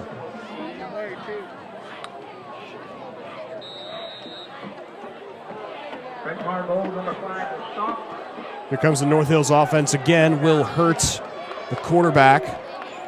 Blanks in the backfield. He's been tearing up this West State defense all night. And here comes Blanks, and he's going to get torn up in the backfield, as a matter of fact. Ty Gallant getting the stop for a loss. It's a loss of 1. It's 3rd down and 7. And as we mentioned before, 3rd down is going to be huge for North Hills to continue what they've done so far in this first half. They did not convert a single first down from a 3rd down situation last week against Upper St. Clair. They did not convert their last 3rd and long at 3rd and 13, and this is a huge play in this game. Pay attention to the matchup on the top of your screen. Tyler Brennan is going up against Elijah Colliers, who hasn't seen a whole lot of varsity action up until this point. But it's a run play. Blanks to the right-hand side, and Colliers is going to make the stop on the far sideline, and North Hills wants a flag thrown for a late hit, doesn't get it, and it'll be 4th down from the 43.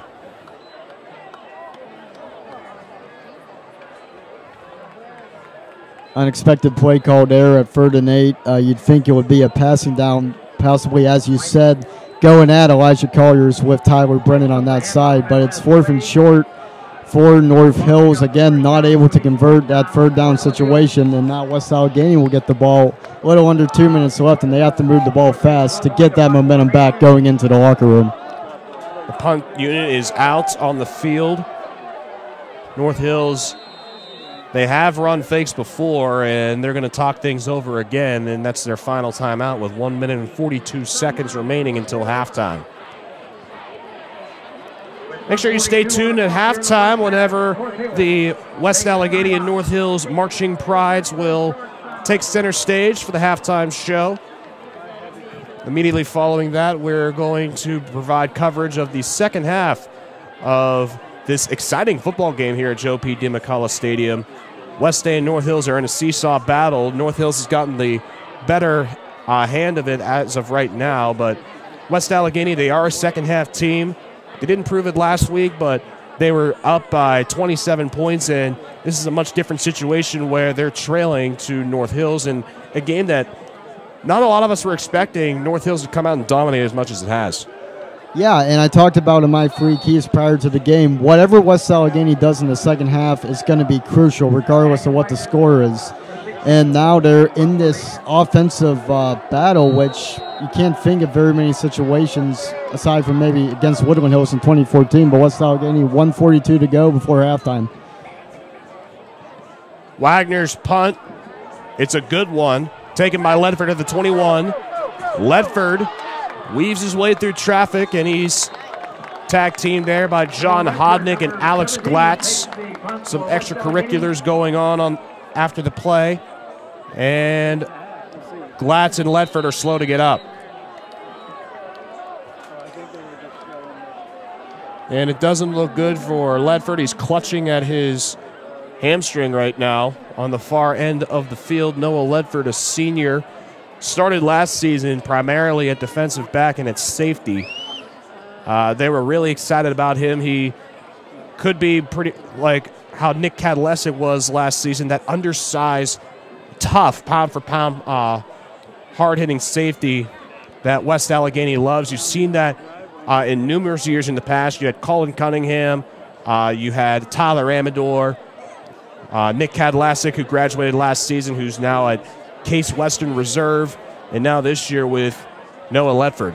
Yeah, Noah Ledford did a great job last week against Fox Chapel. He had an interception return for a touchdown, deflected some passes while going up against the Fox's #1 receiver, that being Cole Waxer. You hate to see this. Ledford, senior captain on senior night.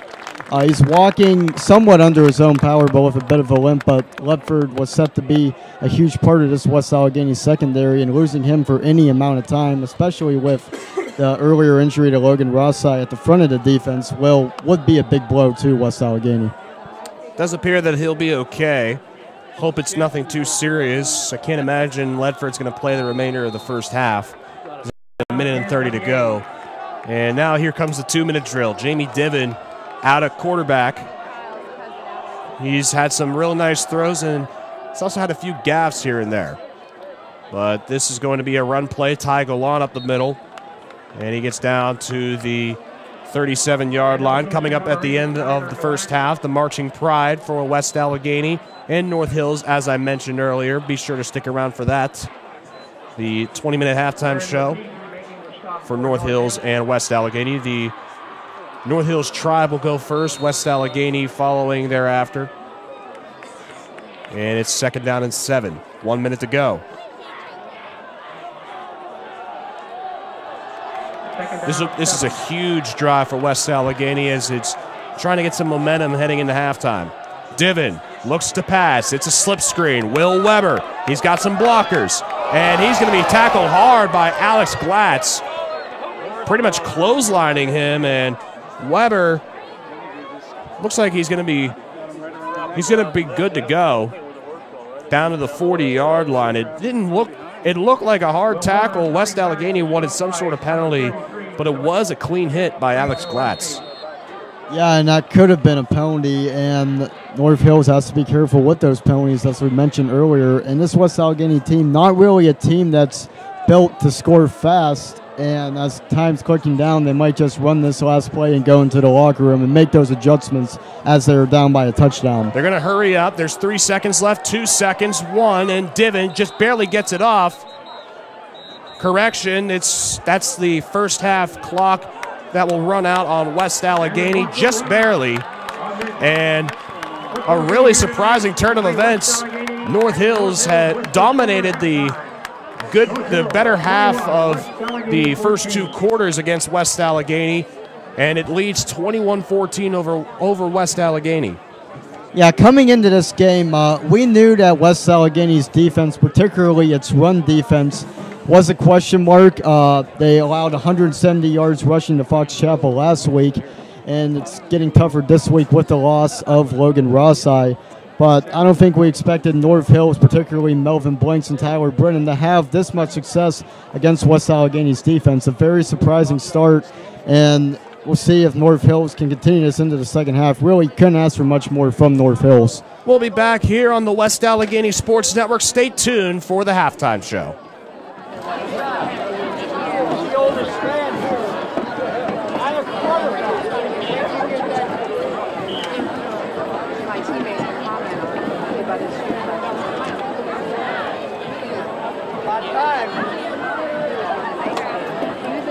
What year were you born?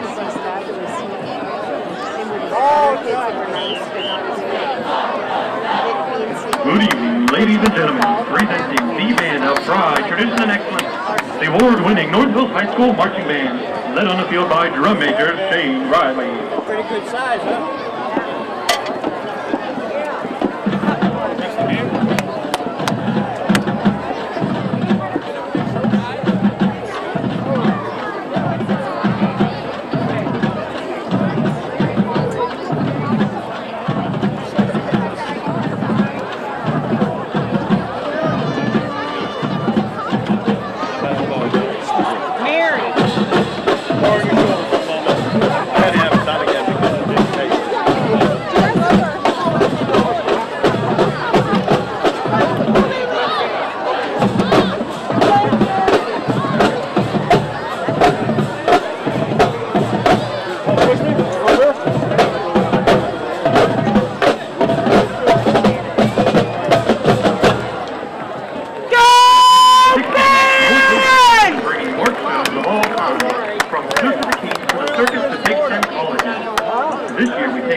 childhood and celebrate the most magical place on earth. Walt Elias Disney was an American entrepreneur, animator, voice actor, and film producer. One of his best-known works and first major film was Snow White and the Seven Dwarfs. We begin this year's show with the band's trademark duck countermarch. The band marches down the field to hi-ho, hi-ho, and talk to work we go, and whistle while you work.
After the band will perform the tune for one of Disney's most well-known rides at the park. It's a Small World. Hey guys. That's my center.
Mickey Mouse march when you wish upon a star and zippity-doo. All these pieces have been some of Disney's greatest achievements in business. It all started with the trade shop Mickey and Steamboat Willie in 1920. And led to the transformation of Cecil Swan.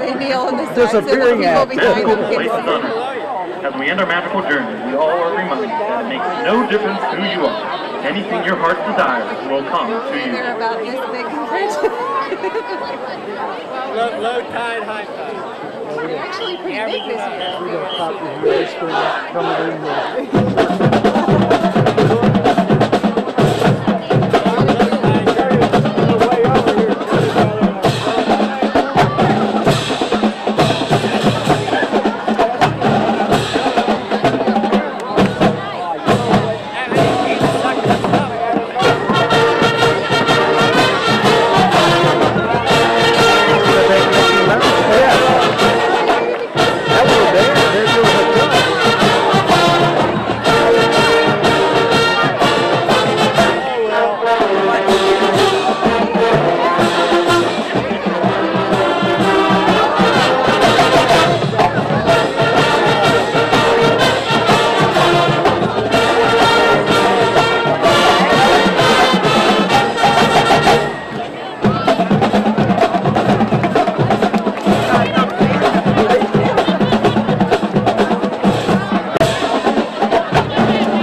Good evening, ladies and gentlemen, and welcome to the 2017 West Allegheny Marching Band Halftime Show. Our show theme this year is School of Rock and features music by Aerosmith, Guns N' Roses, Metallica, and Led Zeppelin. Our band is under the field leadership of seniors Evan Armstrong and Katie Borgo.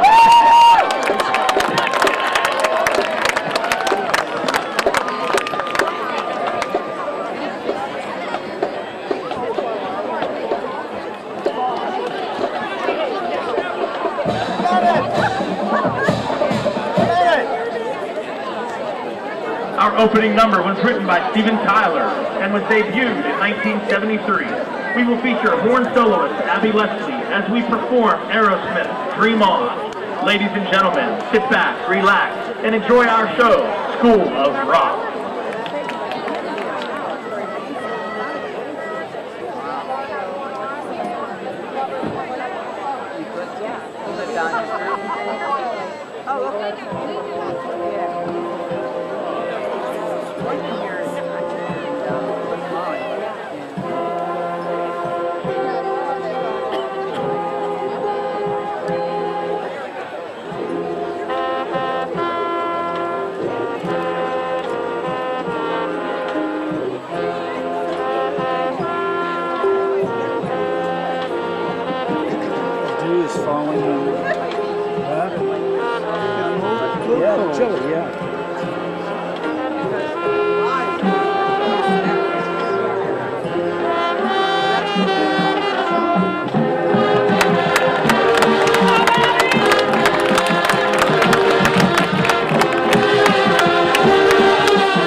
America's only song to top the Billboard Hot 100 chart.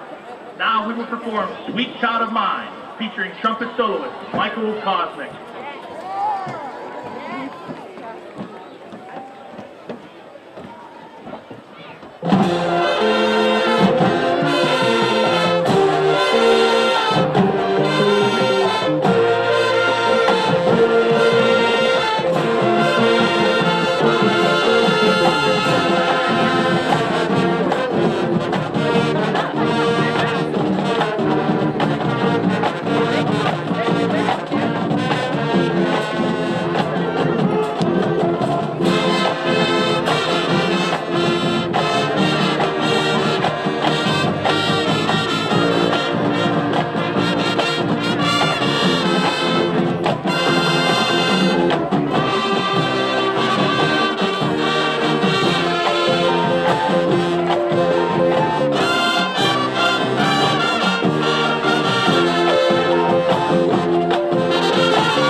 We will end our show this evening with a song that was voted number 3 in VH1's list of the greatest rock songs of all time. This song will feature trumpet soloist Morgan Swayze, trumpet duet Alex Verhosky and Amy Nolte, and trombone soloist Aaron Berg. Ladies and gentlemen, Stairway to Heaven. Smell the burn? Mm-hmm. Amplifier smoking. It smells something. We'll burn it out.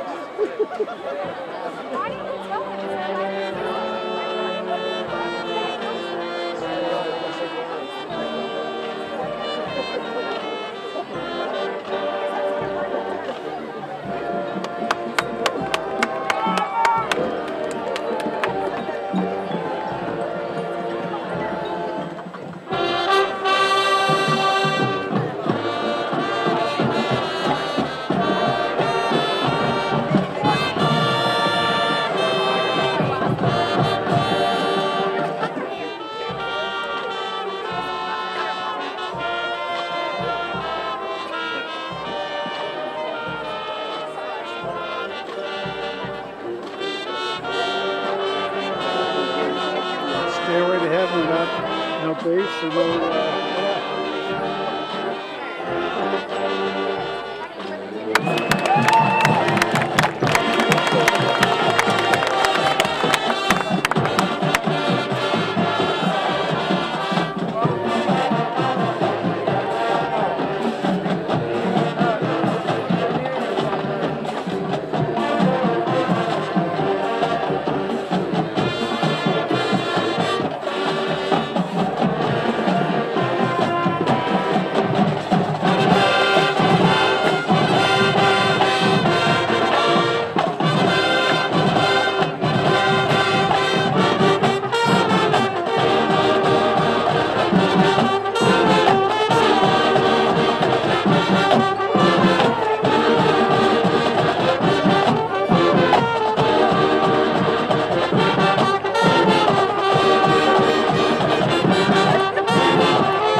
Al Cagini, Lou Didio, Steve Groba, Larry Gubash, Emily Hogue, Joe Seibel, and Elena Smith for their dedication to the band.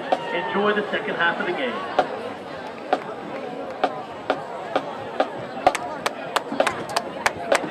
Let's hear a nice hand for this halftime show here tonight, put on by the North Hills Marching Band and the West Allegheny Marching Tribe.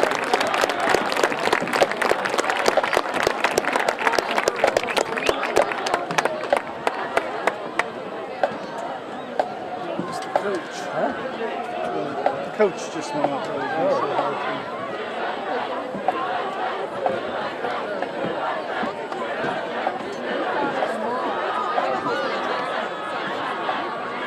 At this time, we're going to have the 50-50 raffle, the winning numbers on the 50-50 raffle. Sponsored by the West Allegheny Booster Squad. Bill Rossi is the president. Christine Schomberger is the vice president. Gary Ross is the treasurer. And Diane Downey is the secretary. So if you give out your ticket, the red ticket, $863 if you have this red ticket. 741-294. 741-294. A consolation prize if you have a white ticket. 810-450. You get a $100 gift card.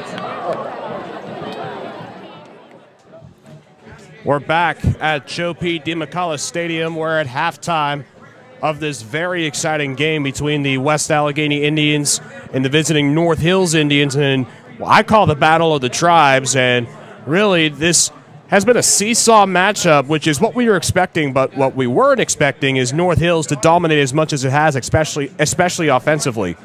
Yeah, North Hills, I said before the game, they are known for their skill position players that have the abilities to make big plays, and you're seeing that.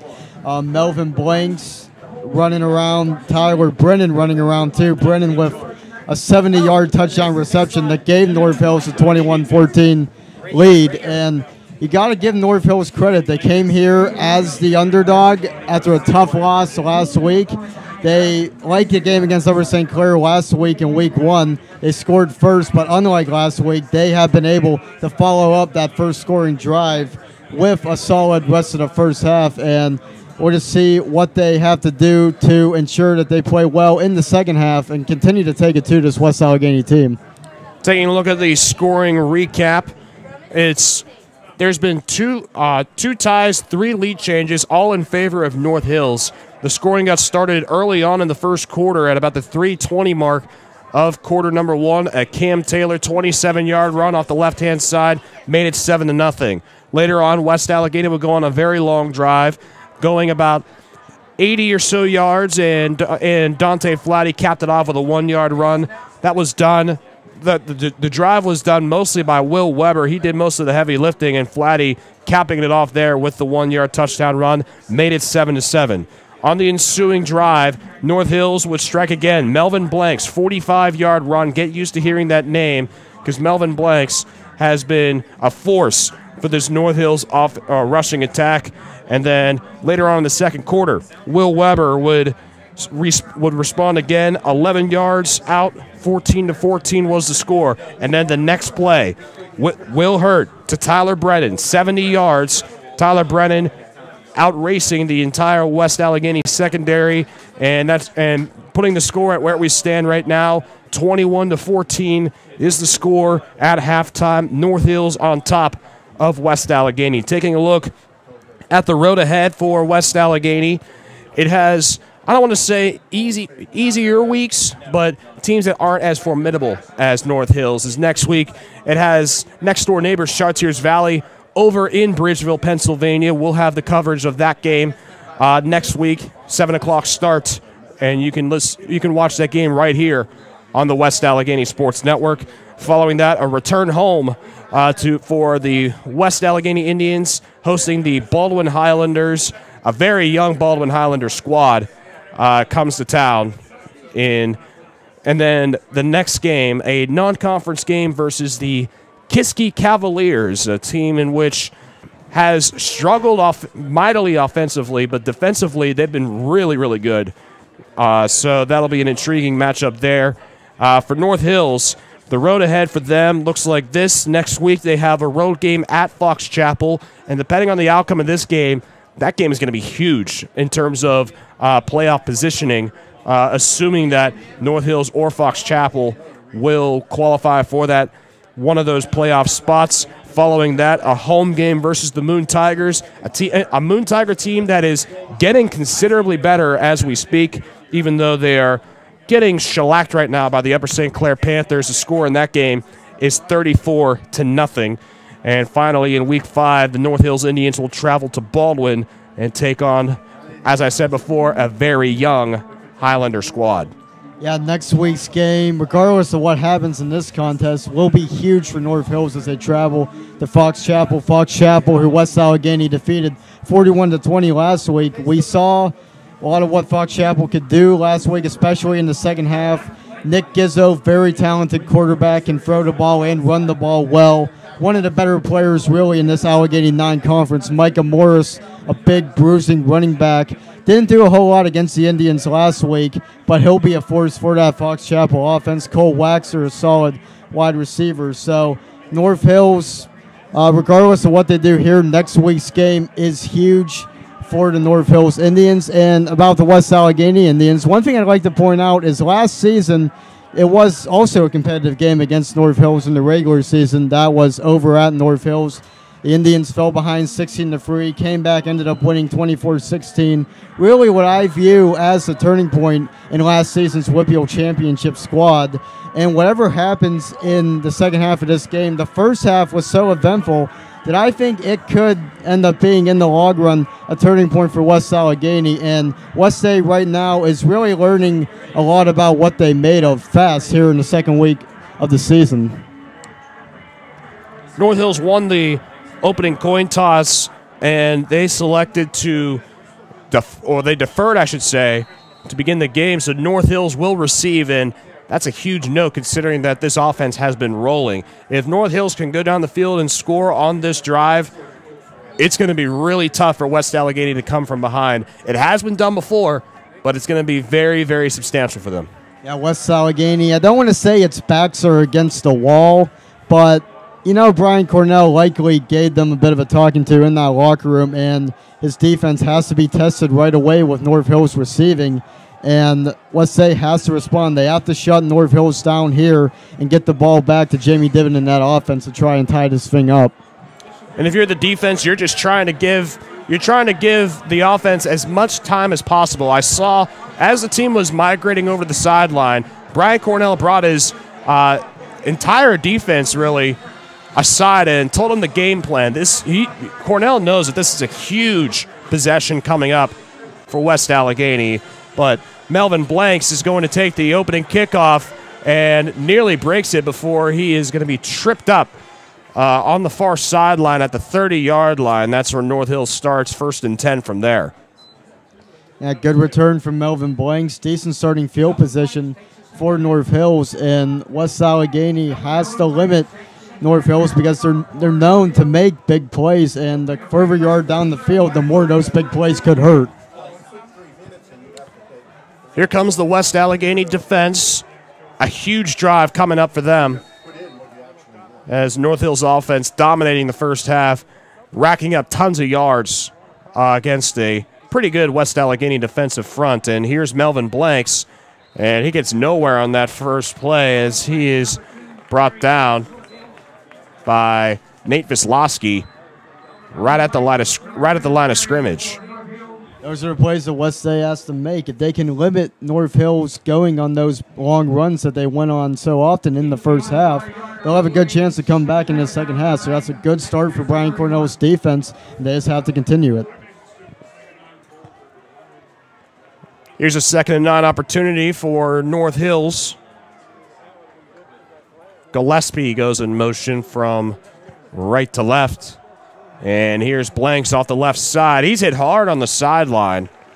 Making the defensive play was Elijah Colliers, who was thrusted into a varsity starting role and has really done well in his first real significant game.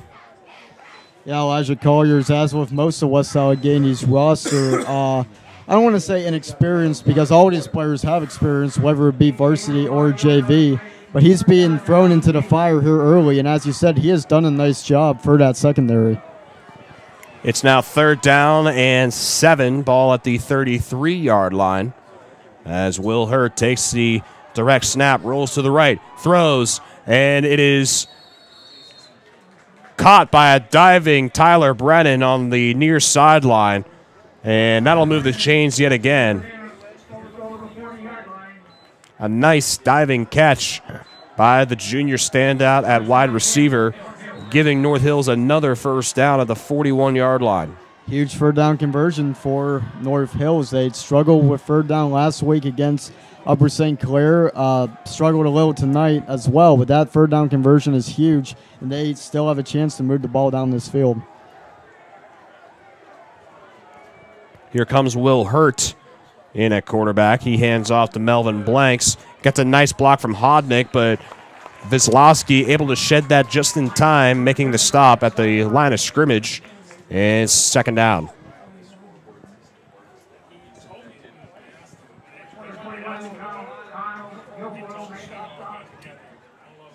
Coming in also on that stop was Kyle Guilfoyle, another junior that has been thrusted into a starting position. He got some significant playing time in the past couple of in the scrimmages and in the game last week against Fox Chapel. He's making some plays here tonight.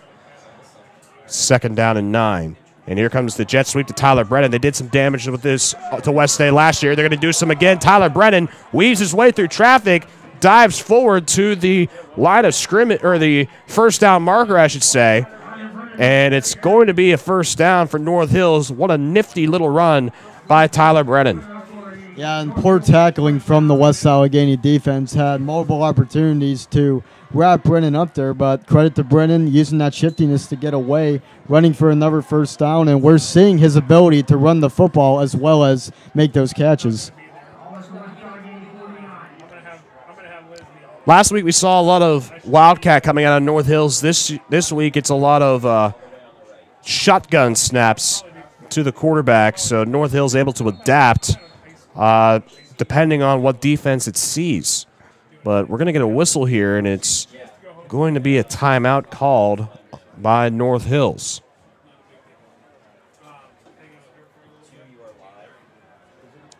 Here in the second half, Brandon Rosside, Joe Smeltzer bringing you the action.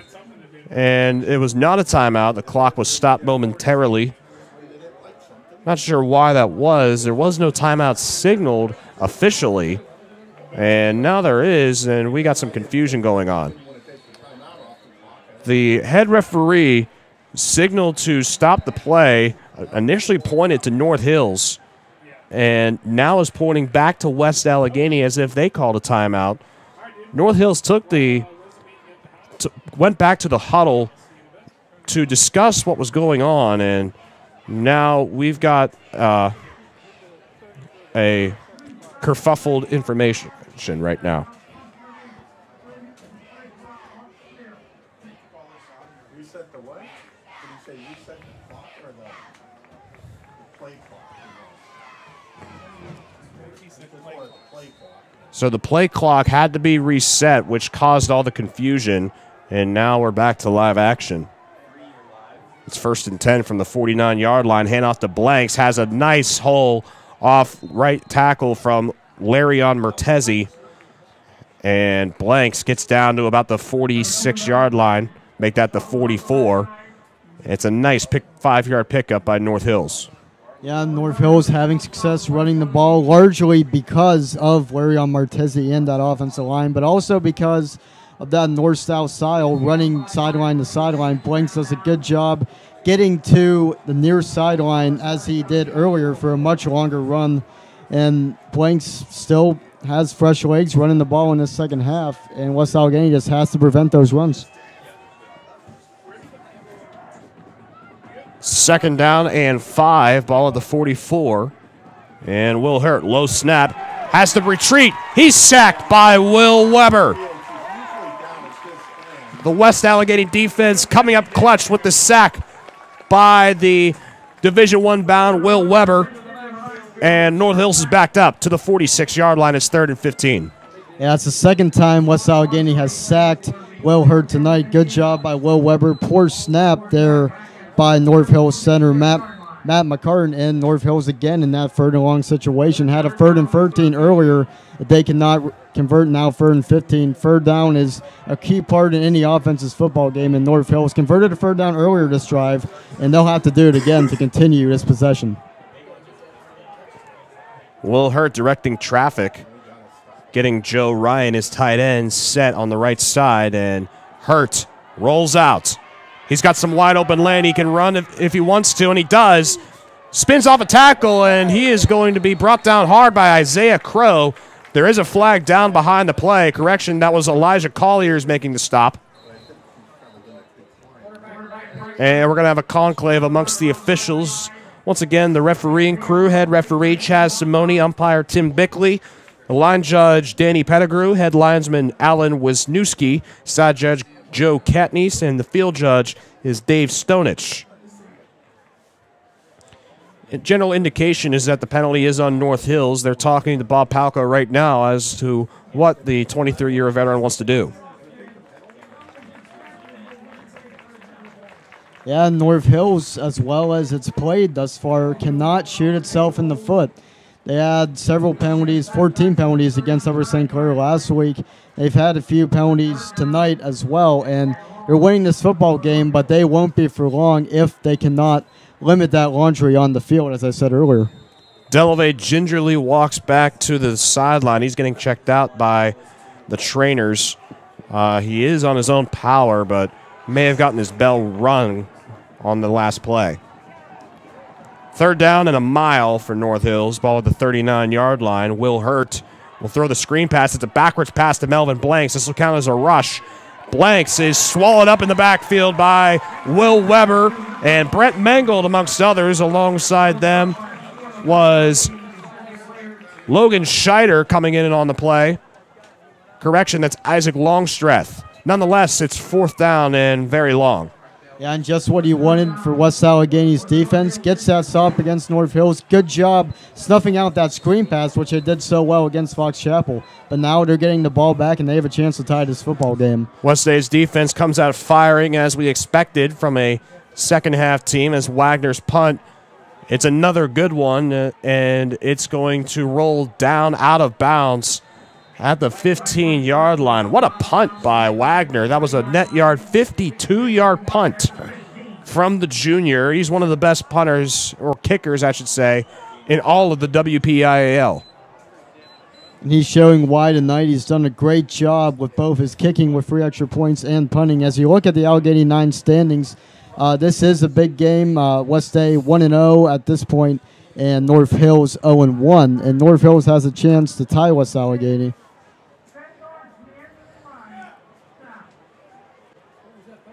So there was a penalty on West Allegheny. It'll be 10 yards from the end of the run.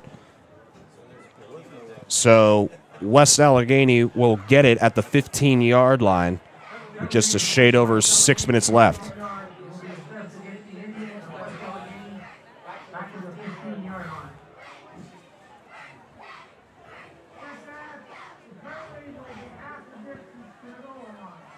Correction, it's a half the distance to the goal after head referee Chaz Simone corrected himself. He said the 10-yard penalty.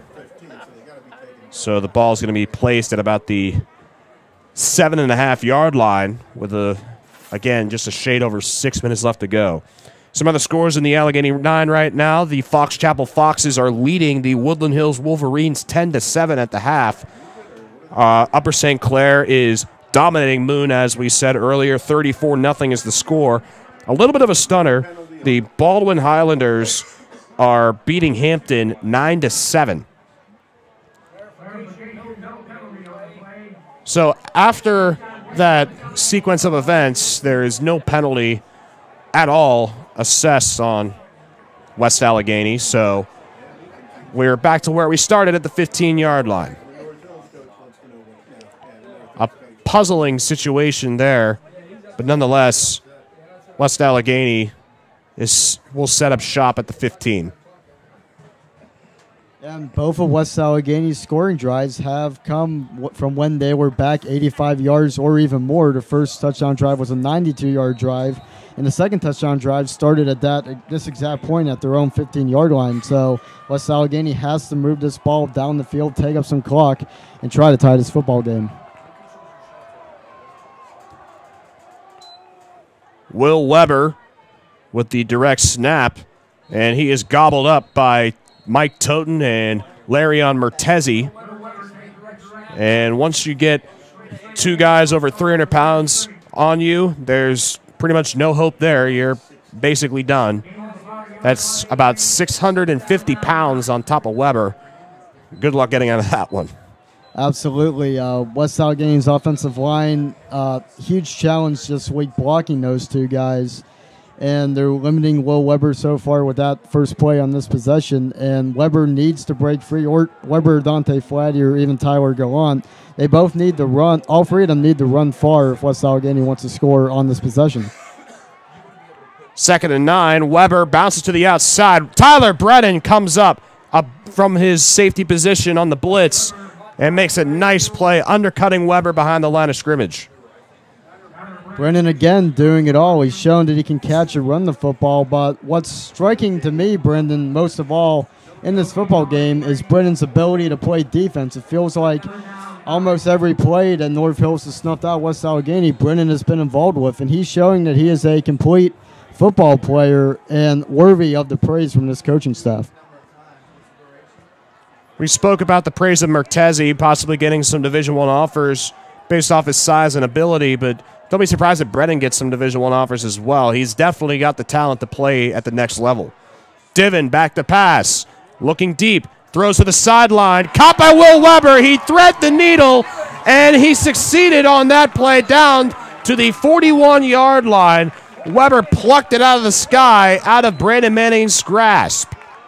Brendan Manning could not make that interception, but great job by him tackling Will Weber. That was so close to being a long touchdown run, as you're going to see on this replay. Good job by West Allegheny blocking here, and Divin with a nice ball. Good catch by Will Weber, but great play by Brendan Manning, preventing a big play from becoming a huge play.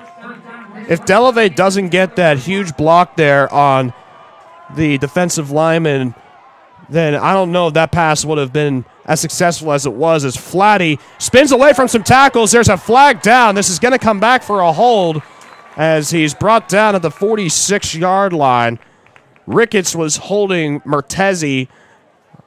As Mertezi broke through the line, Ricketts had pretty much no other option than just to hold on for dear life, causing the hold.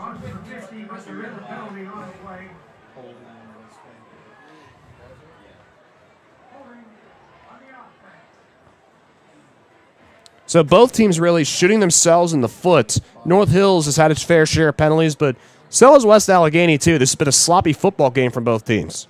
Absolutely, but that last play is a credit to Larion Martezi and what he can do. As you said, Ricketts really no choice but to hold him there. Martezi has just been a force on both sides of the ball this game. He could be getting Division I looks, and West Allegheny has to limit the North Hills defensive line to get those creases and seams to run through to get back to their bread and butter, which is running the football. But don't be surprised, too, that if Dante Flatty gets a few offers at the Division I or even the Division III level, as you just saw on your screen, Flatty's really come along nicely. Here comes Cam Cruz, the backup quarterback, throwing on the reverse lateral, and it's complete to the wide receiver on the far side of the field, gaining some yardage back on the penalty, putting West Allegheny down to about the 45-yard line. That pass is complete to Jake Davis. And West Allegheny, not necessarily back in business, but definitely in better position to convert on 3rd down and 6. That's the first time we've seen Cam Cruz this season. He was a JV starter last year. Might still be in a competition with Jamie Divin for that starting quarterback job, but good job by Mark Davis incorporating Cruz into that offense. Makes a nice pass. Play really worked to perfection, and West Allegheny moving the ball downfield. Correction, it's now 2nd down and 6 from the 45-yard line.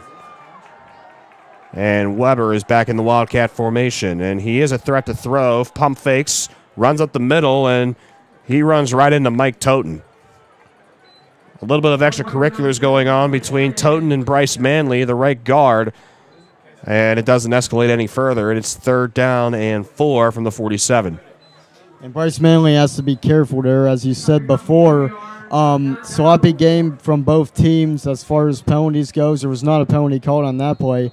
But when the play's over, the play's over. You can't engage in that type of activity. And West Allegheny has to do a better job of not getting involved with that stuff.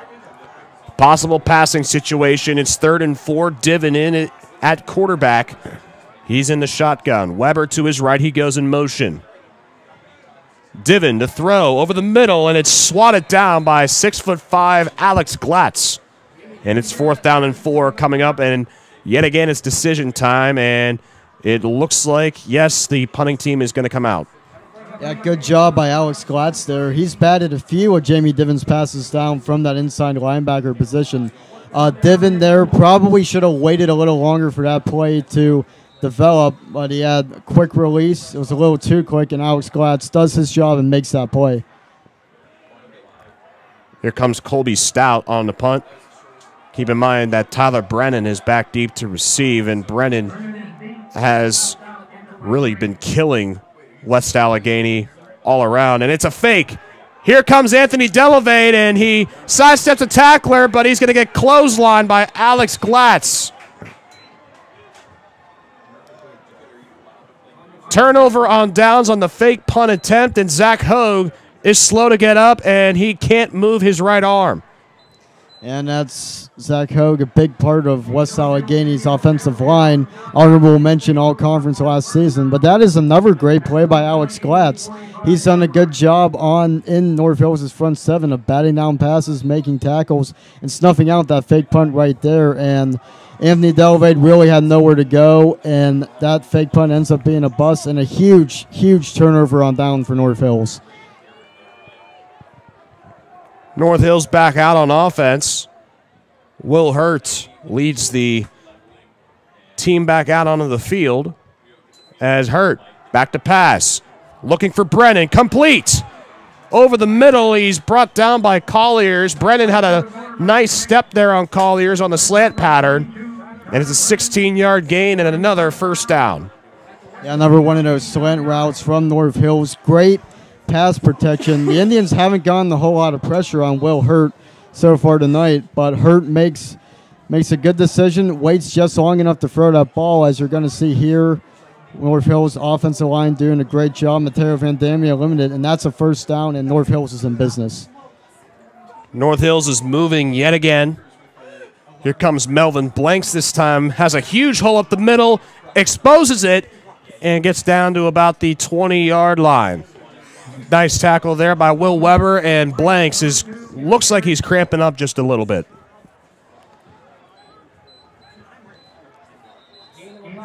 Clock is going to stop momentarily as the ball is placed at about the 20-yard line. From our vantage point, it doesn't look like it's close to the first down marker, as the ball is placed on the inside of the 20. The first down stick is just on the outside of it, as the clock is going to reset to 1:22 here in the third quarter. It's tried North Hills again, relying on its impact players. Brennan and Blanks playing a big role again on this possession, and they're moving the ball right down West Allegheny's throats. We got a good one in progress here from West Allegheny High School. Here comes Cam Taylor up the middle, and he'll pick up another first down for North Hills. West Allegheny's really hurting up the middle with the absence of Logan Rossai. Takas is doing an admirable job, but the North Hills offensive line is just getting a little too much leverage against this defensive line. Yeah, and that's another good block thrown by Martezi there on Will Weber, and another first down for North Hills, and they are threatening to make this a two-possession football game going into the fourth quarter with a minute to go in the third quarter, which is not something we expected. Now inside the red zone, 1st and 10 from the 15-yard line. Handoff again to Taylor, running to the left. Cuts inside, and he's sandwiched by Nate Vislowski down to the 13-yard line. It's going to bring up a 2nd down and 8.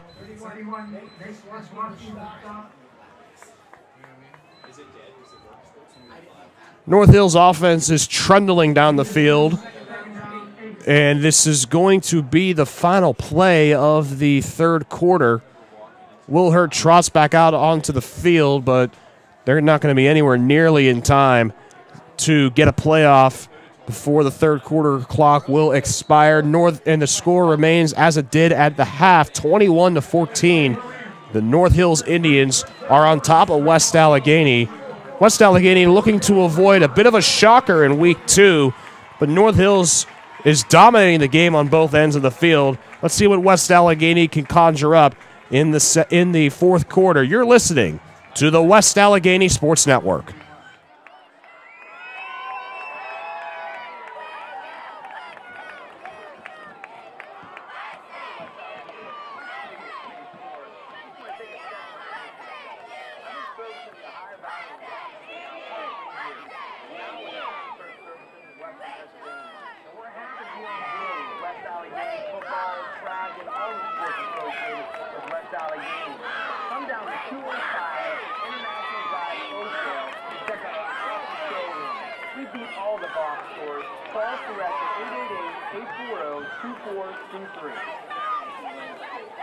The key to winning is getting the most out of every player. We need to perform at the highest level. Anything less will cut. We demand the best. You also need the best medical care and sports training programs to help prevent injuries. and to provide world-class treatment if someone gets hurt. We won't settle for second best. That's why the Pitt Panthers choose UPMC Sports Medicine. Athletes at every level choose UPMC Sports Medicine.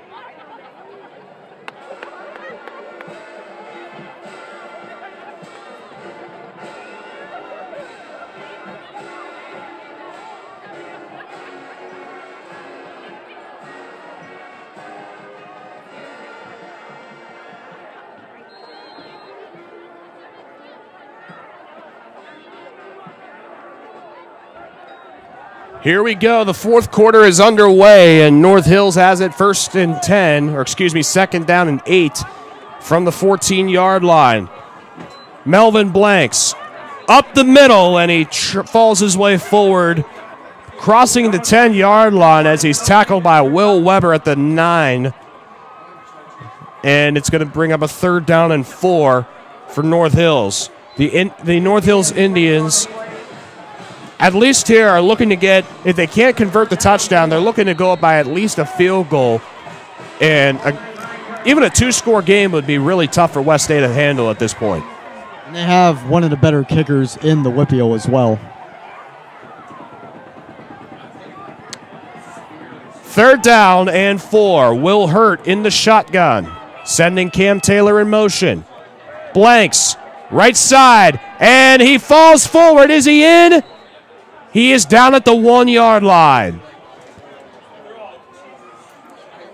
North Hills knocking on the door. It's 1st and goal, just outside the goal line. Yeah, Melvin Blanks hasn't slowed down since that dominant 1st quarter. He could be in the end zone right now. A good pair of shoestring tackles by Will Weber in that West Allegheny defense. And North Hills right at the 1-yard line right here, and it does not look good for West Allegheny at all.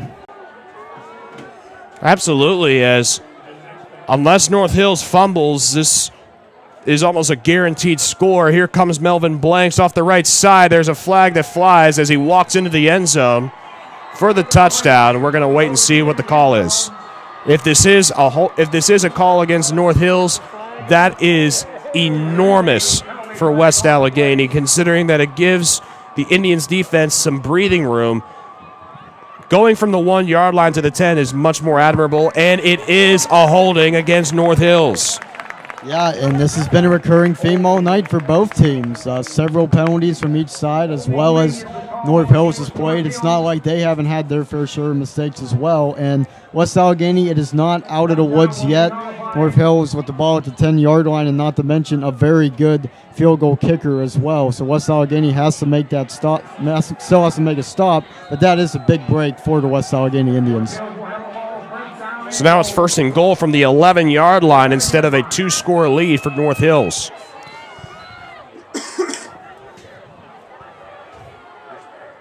Hurt in the shotgun. Blanks in the backfield as Hurt looks to throw, looking for Brennan. Way too tall for him. Goes way over his head. It's 2nd and goal. Yeah, Hurt going to his main man and Tyler Brennan. Miscommunication there, throw just way too wide. Now it's 2nd and goal, and North Hills all of a sudden, from when they had the ball 1st and goal at the 1, now has to make a big play once again to get into the end zone. Final score just coming in. The Upper St. Clair Panthers defeating Moon by a final score of 41-10. Impressive win there by the Panthers. They're probably the team to beat in the Allegheny 9. Here comes Melvin Blanks to the right side, has the corner, and just tripped up as he crosses the 5-yard line by Nate Vislowski. A clutch play there by Vislowski, and it's 3rd and goal from the 5. Yeah, and West Allegheny's defense has not had a strong night, but they are doing a good job of tackling Melvin Blanks by the shoestring. He could have been in the end zone about 3 or 4 times on this possession. West Allegheny's defense, it has not done a good job thus far, and here is a big 3rd down. Another 3rd down opportunity for North Hills. It converted last time, getting down to the 1-yard line. This time it needs a score. Will Hurt fumbles the ball, and it's recovered by West Allegheny. What a turn of events. Will Hurt couldn't hang on to the snap, and it's recovered on the play by Brett Mangold. West stays in business, 1st and 10 from the 12-yard line. Yeah, it's the 2nd example tonight of miscommunication between quarterback Will Hurt and center Matt McCartan. It's a mental game as well as a physical game, and North Hills 2 big mental mistakes on that possession. They were knocking at the doorstep at the 1-yard line, and now West Allegheny has the ball, albeit deep in its own territory, but they can hold the ball for a long amount of time, and North Hills, they have to keep that endurance up because we're getting into that late stage of the game here in the 4th quarter. We got a good one on our hands as we expected. North Hills on top of West Allegheny, 21-14.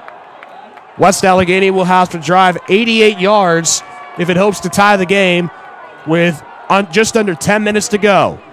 Weber, direct snap, right side, has a hole, exposes it, 1st down West Allegheny. Brennan and Manning combine it on the stop to the 24-yard line. West Allegheny has all the momentum right now. Yeah, good blocking there from Anthony Takis, the fullback. Good running from Will Weber. When he has those holes to run through, look out.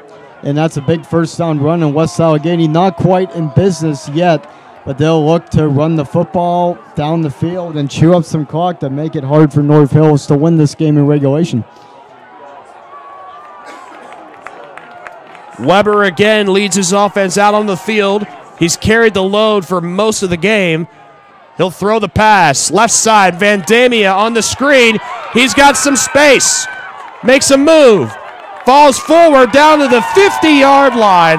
Vandamia carrying about 4 or 5 North Hills players with him all the way down to midfield. How strong is he? That's the 2nd example we've seen of Mateo Vandamia literally carrying North Hills' defenders on his back. Practically half the North Hills defense was on Mateo Vandamia's back, but West Allegheny driving. Good play call, good pass by Will Weber, and they're just about in North Hills territory right now. Dante Flatty is going to come in and get the play call.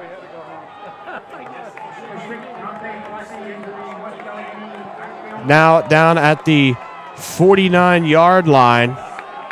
Flatty will go in the shotgun formation. Expect a direct snap to him. He'll run left. Weaves his way through traffic. Carrying North Hills Indians with him. He'll be brought down to the 44-yard line in North Hills territory. And it's going to be a 2nd down and 2nd down and 3 following the 7-yard pickup. Another example of West Allegheny doing what it can to get that extra yard. Good blocking again, and Dante Flatty, like Mateo Vandamia before him, carrying multiple North Hills Indians on his back to get those extra inches. And now West Allegheny driving the ball, and North Hills defense has to make a stand. Now here comes Tyler Gallant. We haven't seen much of him in the Wildcat formation. He can do some damage. As Gallant, direct snap up the middle. And he's going to get nowhere on that play. He's going to be met by Damon Thompson at the line of scrimmage. And that's going to set up a very intriguing 3rd down and 3 for West Allegheny. Yeah, this is arguably the biggest play of the game to this point. West Allegheny, as it's been in prior possessions, in that kind of purgatory on the field. They're at the 44-yard line. Not a punting situation if it were to get the 4th down, but not nearly close enough for Colby South's range for a field goal. So big 3rd down for West Allegheny to keep this drive going. North Hills on the ropes right now. West Allegheny looking to push them off the edge and tie this game up at 21 all. Divin, back to pass, getting some pressure over the middle, and it's just out of the reach of Tyler Gallant, hit the wideout. And here we go. It's 4th down and 3. And that is another good job, great job from Alex Glatz. He beats his man, gets to Jamie Divin. Divin does a good job of not taking a sack and throwing it for an incompletion. But Divin had to rush that throw because number 10, Alex Glatz, was in his face. And that's a big play from Alex Glatz. North Hills last season lost 5 games. 3 of those games were by single digits, all in which they had the lead at one point, including the Week 2 loss last year to West Allegheny, where it led 16-3. This year, it's a 7-point advantage for North Hills. Let's see if West Allegheny can come back from this deficit. It's 4th down and 3 from the 44-yard line. Divin, left side, incomplete to Jake Davis. And it's going to be a turnover on downs. North Hills retains possession. And that was just an unfortunate turn of events. West Allegheny had all the momentum it needed, but then it gets stifled on that 3rd and 4th down. Really just some throws that were out of the reach of the wide receivers just barely. And Jamie Divin showing signs of being a quarterback that's starting just his 2nd varsity game. Davis is open there, but throw is too fast and too long for Jake Davis, and North Hills is in business. Hurt now, the blanks spins his way forward as he's brought down by Van Damie at the 46-yard line for a pickup of 2, 2nd and 8. Now North Hills can kind of play the ball control game. They've been a team that's been looking for big plays really since this game started, because that's the type of team they are with the athletes they have.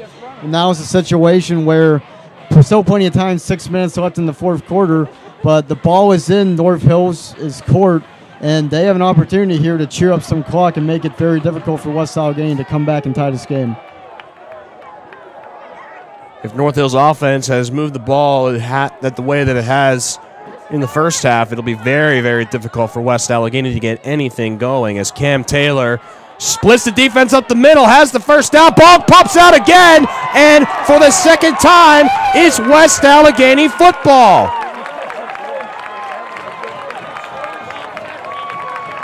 Isaiah Crow with the fumble recovery at the 37-yard line, and West Allegheny back in business yet again. North Hills just giving the game back to West Allegheny, or at least letting the Indians try to have some, or at least give them the opportunity to tie this game. There was a conclave deciding whether or not Taylor was down, and they decided that he was not before his knee was not down before the ball came out.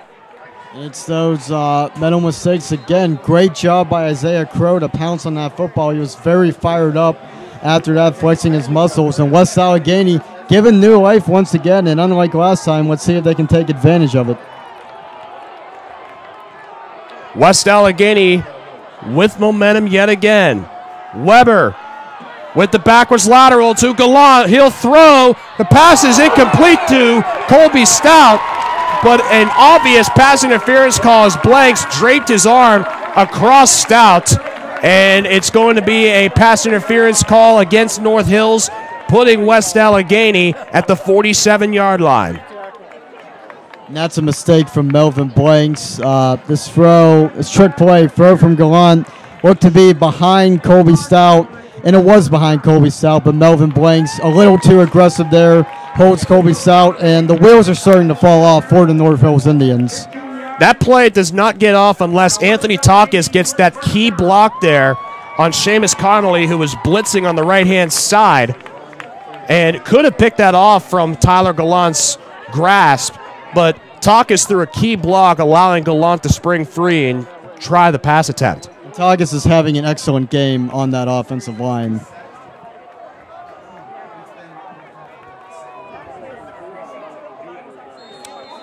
West Allegheny in North Hills territory, like it was just moments ago before they couldn't convert on another 4th down. And here we go again. It's 1st down and 10. Weber to the right side, runs into a hole, and he is swallowed up by a couple North Hills Indians, making the stop Lirion Mertezi, Damon Thompson, and Tyler Brennan. And it looks like Thompson is a little slow to get up. He'll stay in the game. And it's 2nd down and 7.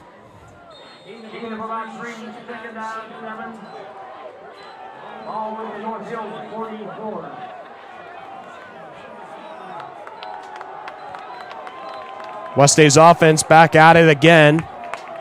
Weber will once again remain in the Wildcat formation. Weber to the right side, has some space, weaves his way through traffic, and he'll spin down to the 32-yard line. It's another 1st down for West Allegheny. Good blocking there by the wide receiver, Colby Stout. Will Weber finding that crease once again. A nice run. West Allegheny gets that 1st down there, driving the ball down the field. And North Hills has to make a stop. The snowball is starting to roll, and they need to prevent it from rolling downhill any further. An excellent game on our hands here at Joe P. DeMcCullough Stadium. Both teams have bent but haven't broke. Now it's just a matter of who can capitalize. Weber will be in the Wildcat yet again. Direct snap, right side, goes up the middle. And he's tackled at the 25-yard line for a 7-yard pickup. It's 2nd and 3. Will Weber has carried the load throughout most of the game for West Allegheny. He's a Division I bound player. He already has offers to Navy, Army, and Cornell. And I'm expecting a few more offers to come flying to his mailbox at the end of this by the time the season's over. Yeah, Weber definitely making the most of his opportunities as West Allegheny's #1 running back this season. We'll see if they go to Dante Flatty or Tyler Gallant as the stride moves forward. Again, it's Weber in the Wildcat. They're going to ride his shoulders down to the 20-yard line. That's another 1st down for West Allegheny. Clock now inside 4 minutes to go in regulation. West Allegheny has to go 21 yards in 3 minutes and 53 seconds if it wants to tie this game. And North Hills defense, it's given up its yardage, but it's come up very clutch in terms of that 3rd and 4th down opportunities. Clock is now going to wind at 3 minutes and 50 seconds. Here comes Dante Flatty as Weber is going to come out for a moment as of right now.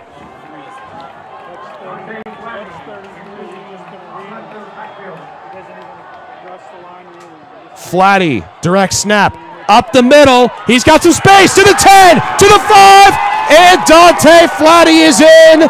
Touchdown, West Allegheny. 21 yards for the junior from West Allegheny, and Dante Flatty has really come along and is potentially tied this game up. West Allegheny's running backs doing a great job of running towards the sideline, and similar to West State's first possession against Fox Chapel last week, as you see, again, Anthony Takis running downfield. Flatty, really an easy touchdown, not touch, and the Indians are an extra point away from tying this football game. Now it's just a matter of Colby Stout converting the extra point. He missed one last week against Fox Chapel. Snap, down, hold, kick, up, And it's good. We got a tie game with 3:26 to play in the fourth quarter, but the bad news is North Hills is going to go on offense, and it has really dominated this game offensively. Yeah, right here for North Hills is when we'll really see what Will Hurt is made of. Hurt's really had an impressive night last week against Upper St. Clair. 3 for 6 passing for just 1 yard, and we focused a lot of our attention on Melvin Blanks and Tyler Brennan, but Hurt has done a fantastic job of getting Brennan the ball, making those smart passes, and now Hurt not quite in a 2-minute drill, more of a 3-minute drill, but the senior quarterback will have to be a leader on this possession for North Hills to really deflate West Allegheny's balloon and have a game-winning drive here in regulation. This isn't the only good game going on in 5A. The other one, this is a bit of a shocker. Fox Chapel is leading Woodland Hills with 40 seconds left in the game, 22-21. So that will be a huge win for Fox Chapel if they could pull off the upset at the Wolverino. Yeah, and they were playing the North Hills Indians last week, so the 2 games you've mentioned will have implications going into next week as well. Absolutely, and really this 5A conference is really shaping up to be anyone's ball game. Looking back at last week, it seemed like West Allegheny was the clear-cut favorite to take the Allegheny 9, but after today, at this point, you just never know because there's so many teams that realistically could walk away with the Allegheny 9 conference champion. Last year, it was West Allegheny uncontested. It was really dominated by West Allegheny last season. We'll see if Melvin Blanks can make a big play on this kickoff return. There's Blanks, Taylor, Brennan back deep. It's a squib kick, trying to catch North Hills napping, and Alex Glatz covers it up at the 45-yard line.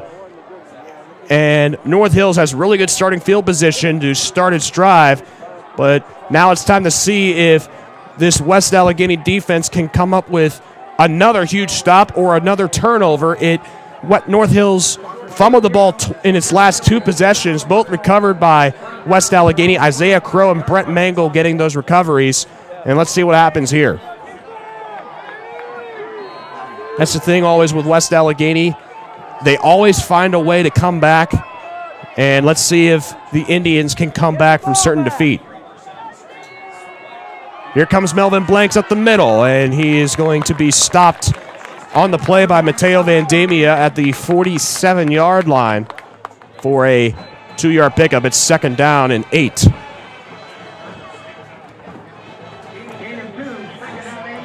Three minutes and counting to play in the fourth quarter. A tie ball game between North Hills and West Allegheny. A similar situation last year. North Hills was leading 16-3. West Allegheny came from behind to win.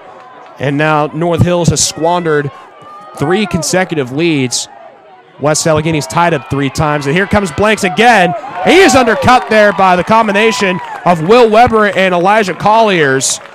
Nice play there by Colliers coming up and ensuring Blanks would stay down on the ground. It's 3rd down and 4. Yeah, Colliers his assignment has been Garrett Fuchs, the receiver, for most of the night, but he has stepped up. He's one of the new starters on West Allegheny, doing a great job at stopping the run in that secondary, and as it's been a theme for the whole night, another 3rd down for North Hills.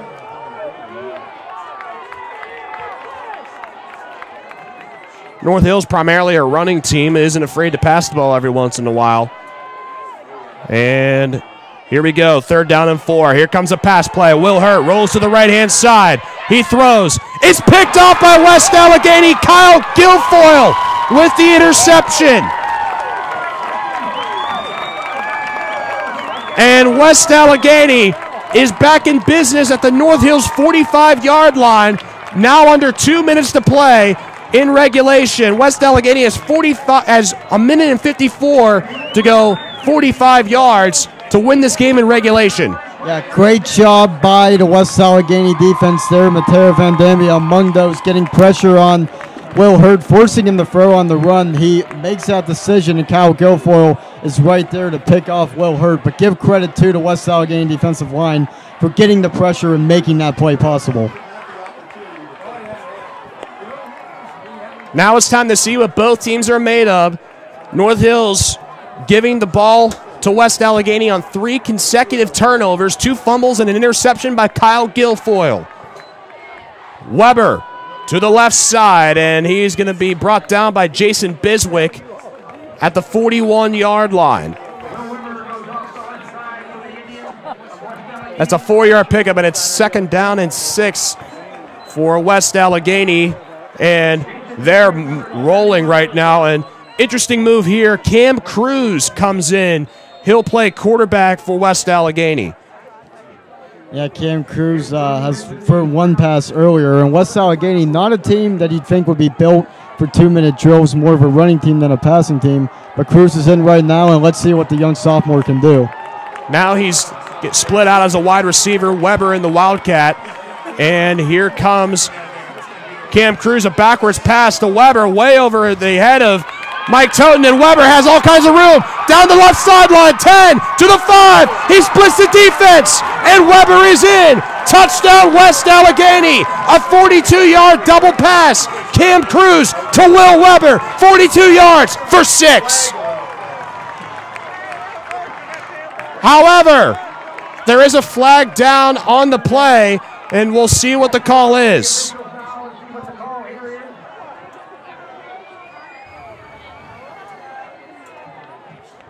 This would be a huge shot in the foot if this was on West Allegheny. It's time to see what the call is from head referee Chaz Simone.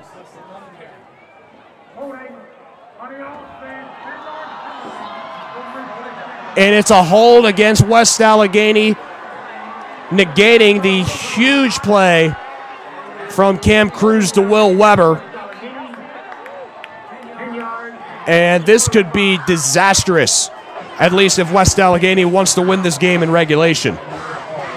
Here in this 4th quarter, both teams have had opportunities to really put the game to bed or at least take control of it, but that yellow laundry is continuing to be a recurring theme for both teams, and all West State can do is shake off that penalty and continue this 2-minute drill, which is now a 1-minute drill.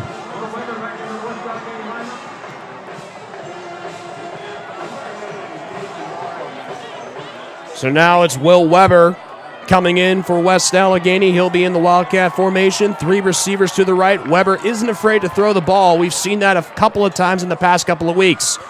He'll throw again to Vandamia. He'll run sideways, and he'll be brought down behind the line of scrimmage.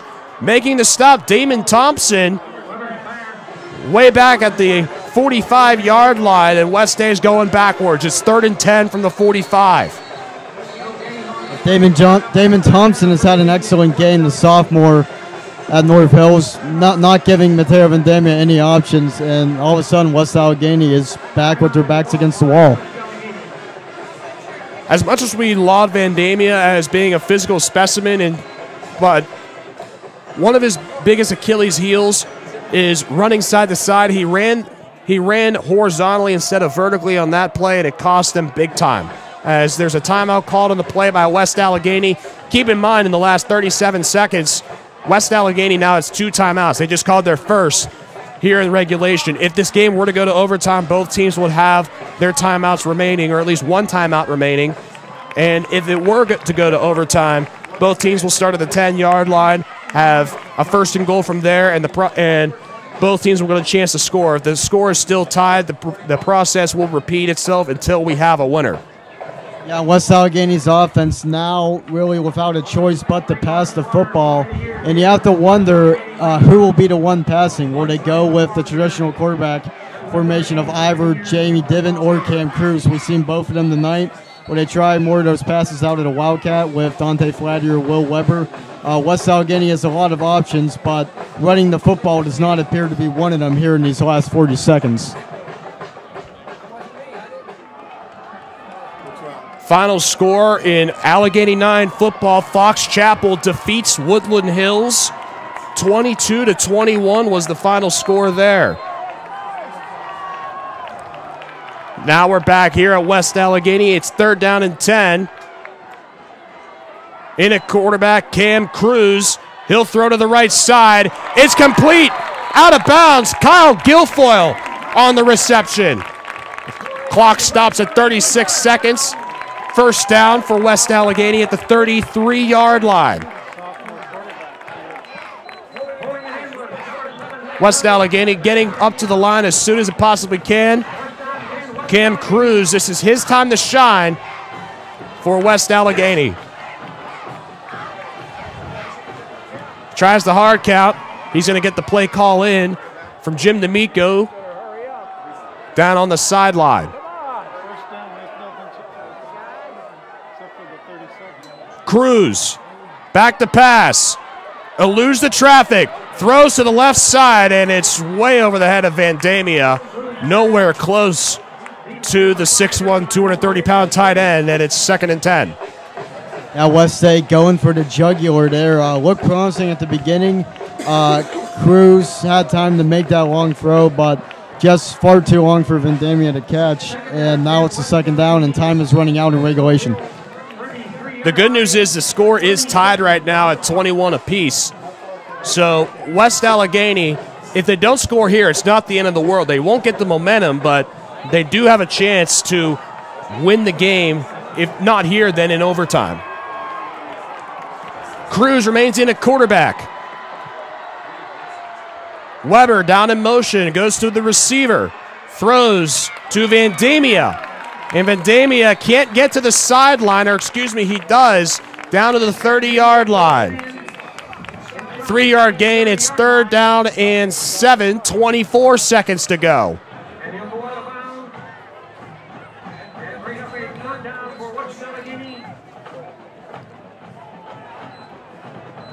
And now this is the time where you really see what you got in store.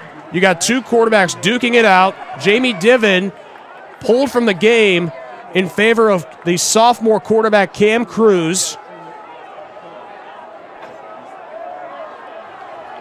And now both teams are getting all fired up here in the final 24 seconds. Cruz, screen pass to Weber. Weber has some room. Gets the first down to the 20-yard line. The clock will stop momentarily at 15 seconds. And West Allegheny, it will call a timeout. They have one timeout remaining in the final 15 seconds in regulation. As you see here on the screen pass, some nice blockers down in front of Weber to the left-hand side, opening up a lane on the right and allowing Weber to spring free for a 9-yard gain. Yeah, West Allegheny has a few more plays to try and get into that end zone. And if not, we could see Colby Stout with his first career game-winning kick attempt. That is something to keep in mind. Colby Stout backed up DJ Upsatnik for the last 3 years now. He actually kicked in place of Upsatnik his sophomore year when Upsatnik was hurt with a leg injury for the first 4 games in 2015. And Stout did a really good job filling in for Upsatnik. He doesn't have the leg that Upsatnik had, where Upsatnik could boom 47-yard field goals like it was nothing. But this is definitely within Colby Stout's field goal range.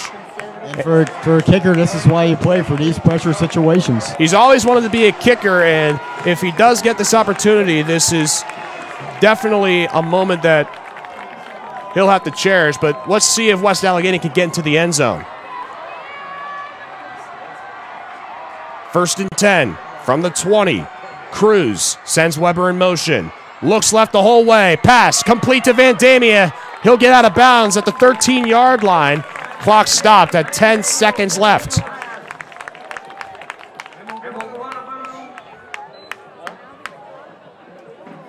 Cam Cruz coming in place of Jamie Diven has done a really nice job leading this West Allegheny offense down the field.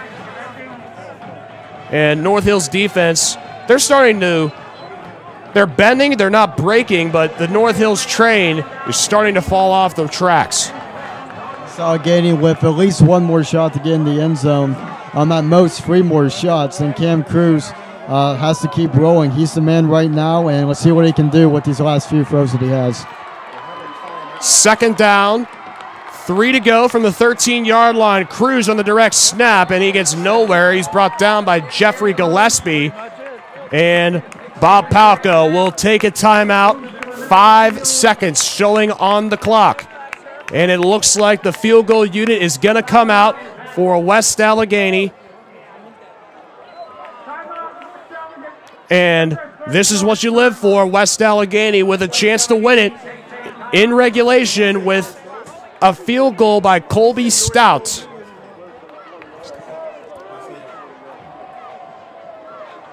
Yeah, you mentioned earlier, Colby Stouts always wanted to be a kicker. Had the misfortune of playing behind one of the greatest kickers in PIAA history in DJ Obsadnik. I've known the Stout family for a long time, his brother Christian and Connor, as well as sister Carolyn and his parents. Colby's always wanted to be a kicker from a young age, and now with the game tied in a huge conference game, he'll have his chance to experience that pressure situation. Here we go. Colby Stout on to attempt a 29-yard field goal to win it. 5 seconds showing on the clock. Stout's always wanted to be a kicker. Christian was a kicker whenever he was a senior in high school. And now Colby has a chance to follow in his brother's footsteps. But a timeout is taken by North Hills.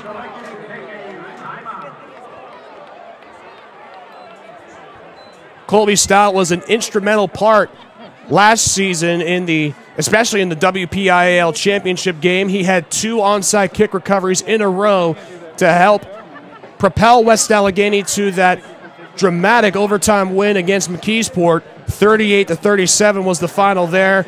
He actually onside kicked one of the onside kicks that he recovered. And Colby Stout has another chance for special teams heroics here in the regular season. And let's see if West Allegheny can come from behind for the second consecutive year and defeat North Hills, this time on their own turf. Yeah, it's definitely been a great football game, and this is what you won with high school football in Western Pennsylvania. 2 programs, 2 legendary programs with tremendous success in the past, playing each other in an important game, an important conference game. Scores tied, 5 seconds left. Young kid living out his dream right now. What more could you ask for? With all eyes on Colby Stout, here we go. A 29-yard field goal will be attempted, and North Hills will try to ice the kicker. And it gives Colby Stout even more time to think about this potential game-winning situation.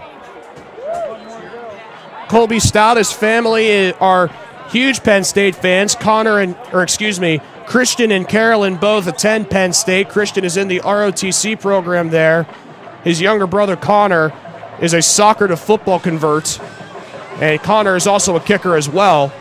And taking a look at the road ahead here for West Allegheny, 2 non-conference games.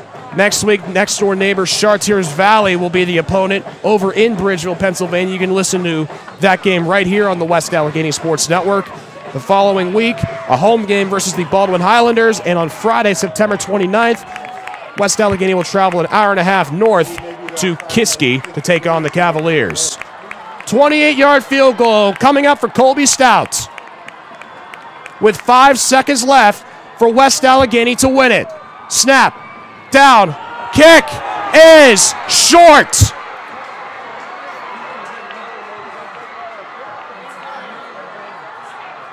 And North Hills will take over with 1 second left from the 12-yard line.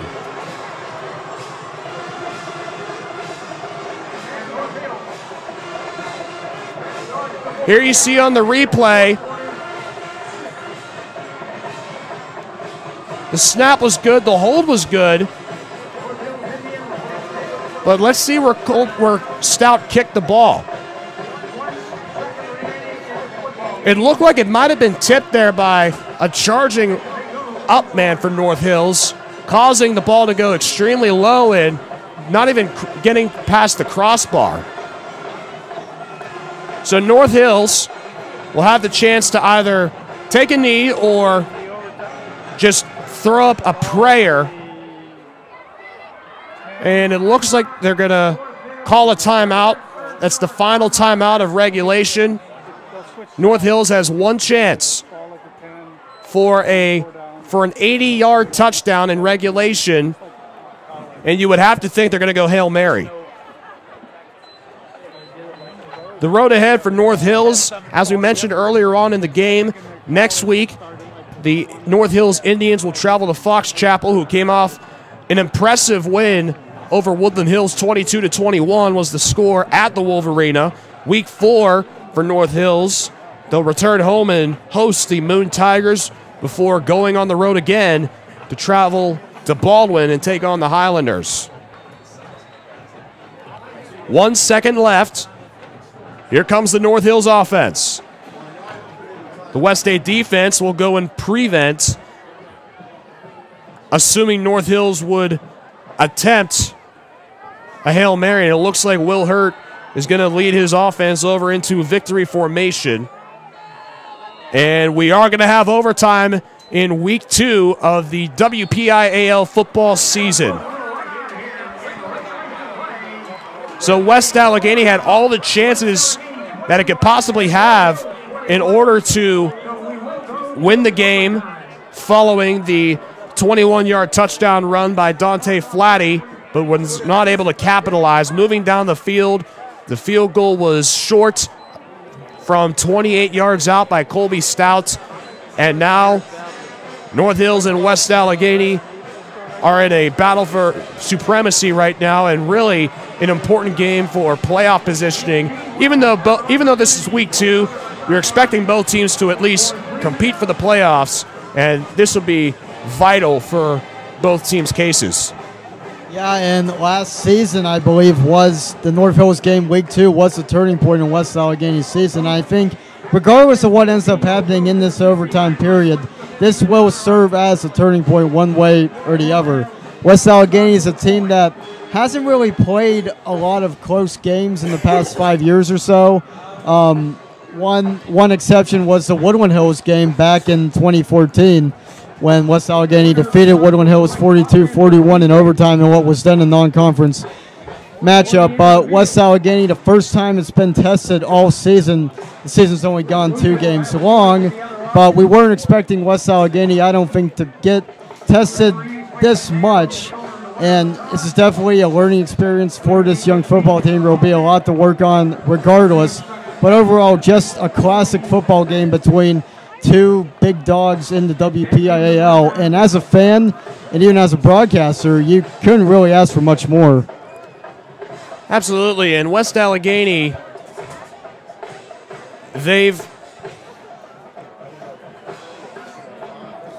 West Allegheny has been impressive over the past couple of years. They've really dominated over the past decade.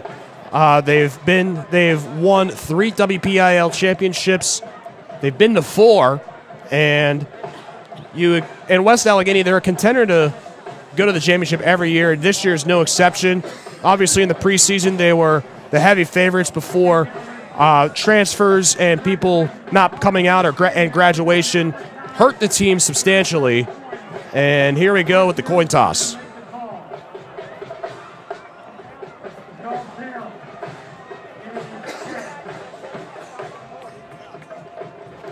So West Allegheny has won the toss, and it defers.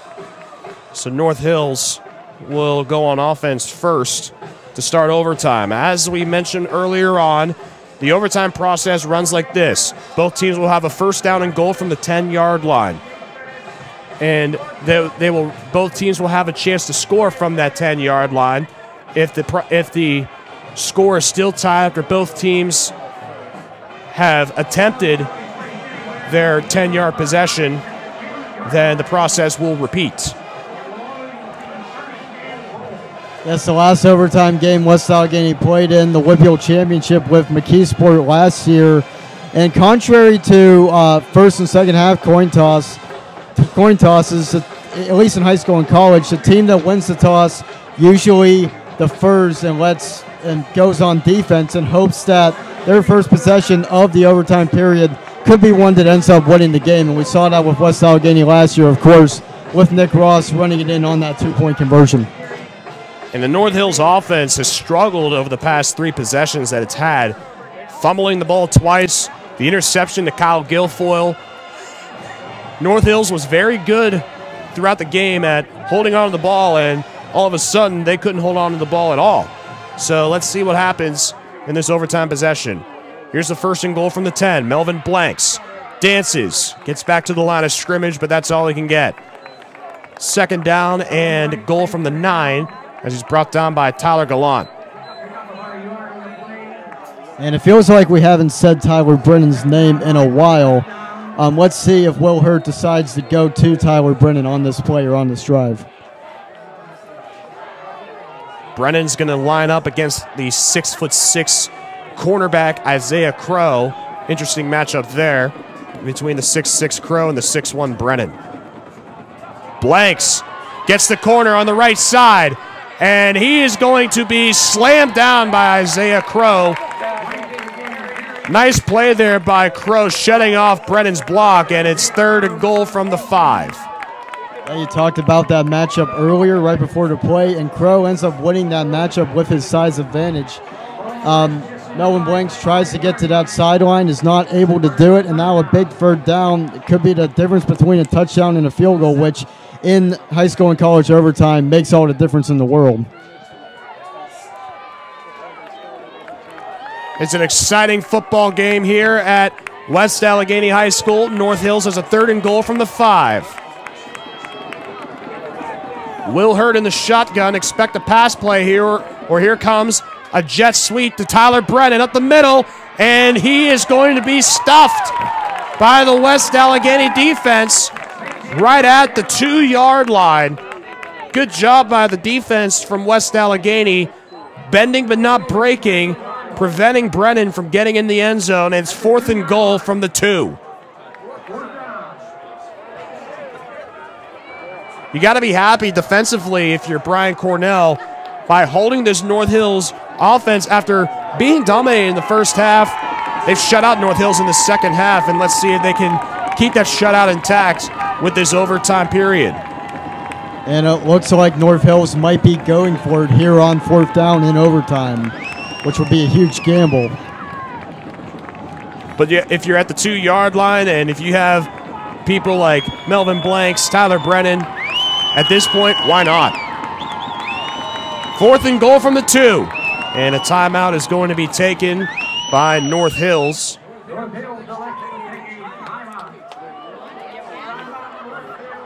And the anticipation will continue to grow here at West Allegheny High School.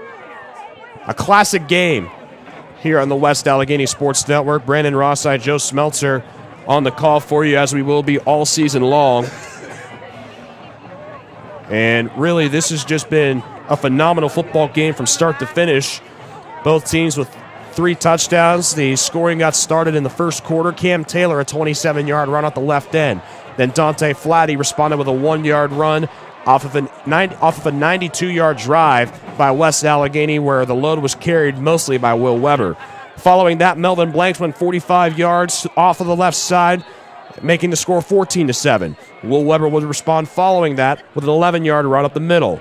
The next play, Will Hurt to Tyler Brennan, a 70-yard touchdown pass, made the score 21-14. And then Dante Flatty tied it in regulation with a 21-yard run to make it 21-21. And here we go. It's 4th and goal from the 2-yard line. Will Hurt in the shotgun, Melvin Blanks in the backfield. Here comes Blanks, left end, and he walks into the end zone. Touchdown, North Hills. A nice play there by Melvin Blanks, getting the blocks he needed from his left tackle, Jason Heinauer, and Blanks went in unscathed. Really an easy touchdown for Melvin Blanks here. Heinauer with the block. North Hills taking a huge gamble, but easy touchdown for Melvin Blanks, and they have a chance to go up 28-21. Here comes Daniel Wagner one of the better kickers in the WPIAL. Kick is up, and this kick is good. Just barely splits the uprights on the right-hand side, and West Allegheny needs to score a touchdown in order to continue this game. Yeah, this is a similar situation to last year's Whippeal Championship game at Heinz Field against McKeesport. McKeesport got the ball. The first possession of overtime, they scored, and West Allegheny followed that with a touchdown of its own on the next possession. And Bob Palco famously now decided to go for that two-point conversion, and it paid off as Nick Ross, now graduated quarterback Nick Ross, ran in on the bootleg. In high school overtime with the rules, it's a 15-yard difference from college overtime, meaning that the offense takes over at the 10-yard line as opposed to the 25 of the opposing team. And will West Allegheny think that they can stop North Hills, or if they score, will they decide to go for two? It's definitely something for Coach Bob Palco to think about.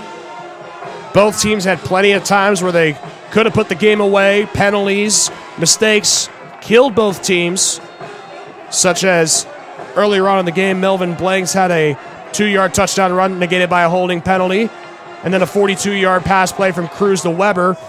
Another holding play got rid of that touchdown as Will Weber on the right-hand side. He's brought down at the line of scrimmage by Alex Glatz, and it'll be 2nd and goal from the 9. Weber has carried the load for West Allegheny, getting about 30 or 40 carries for West Allegheny, and without Weber, West Allegheny isn't in this game at all.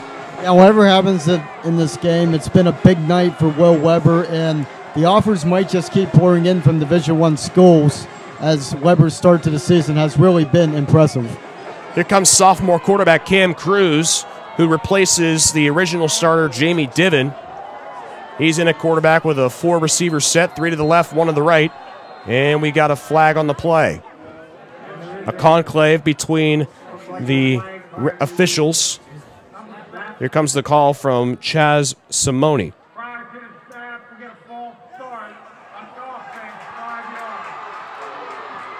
A false start on the receiver on the right side. Mateo Van Damia flinched on the ensuing snap. And another penalty, shooting West Allegheny in the foot. It's 2nd and goal from the 14. Yeah, and one thing I'd like to point out is that they have not gone to Isaiah Crow yet today, and they didn't go to him against Fox Chapel. So let's see if Cam Cruz goes to the 6'6" target going up against Melvin Blanks. 2nd and goal from the 14. Cruz looking left the whole way. Here comes Isaiah Crow on the screen, barreling his way forward, pushing his 6'6" frame down to the 7-yard line, picking up some lost yardage back. And it's down to the 7-yard line. 3rd down and goal coming up from West Allegheny. It needs to score a touchdown if it hopes to either continue this game going or end it with a 2-point conversion. West Allegheny had a chance to win it in regulation with a 28-yard field goal by Colby Stout. The field goal was short, and here we are in overtime. North Hills got in with a 2-yard touchdown run by Melvin Blanks, leading to where we are right now, a 3rd and goal from the 7 for West Allegheny. Cam Cruz in the shotgun.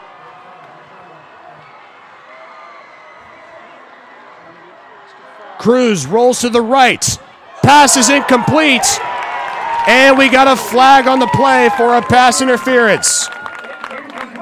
Weber was the intended target. He was bumped into by the defensive back, Tyler Brennan. And this will be huge for West Allegheny if this were to be a new set of downs. Let's see what the call is.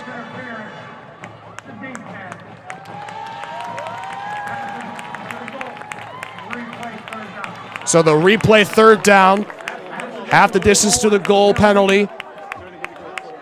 And now West Allegheny inching closer to the end zone. It needs to score a touchdown.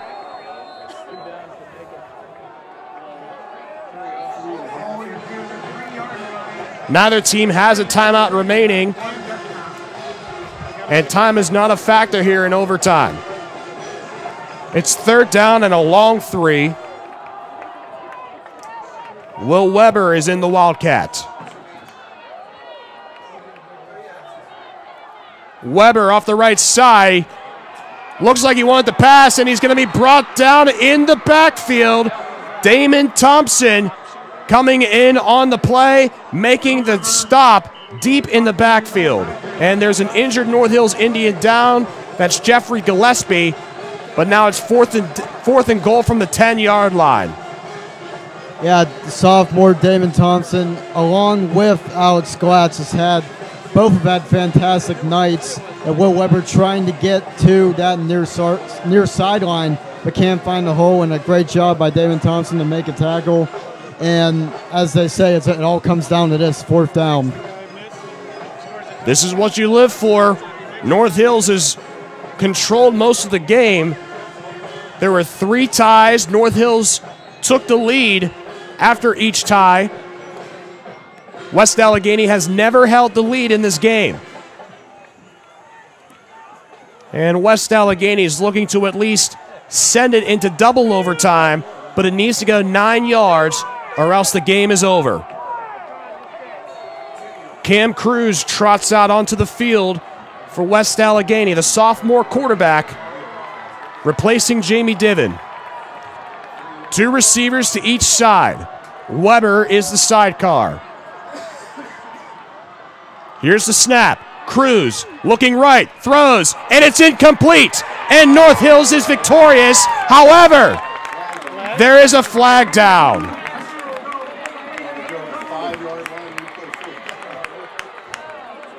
Let's wait and see what the call is. My vantage point was obstructed. Let's take a look at the replay. It's a defensive holding call against North Hills, and West Allegheny gets another chance. It is not an automatic first down in high school football. The down is replayed, so it is still 4th and goal and still do or die for the West Allegheny Indians. So now West Allegheny has to go 5 yards if it hopes to continue the game, possibly in a double overtime. Here comes Cruz getting the play in. Same formation as the last play. 2 receivers to each side. Weber now to the right. And another penalty on North Hills. Connolly and Biswig jumping off sides.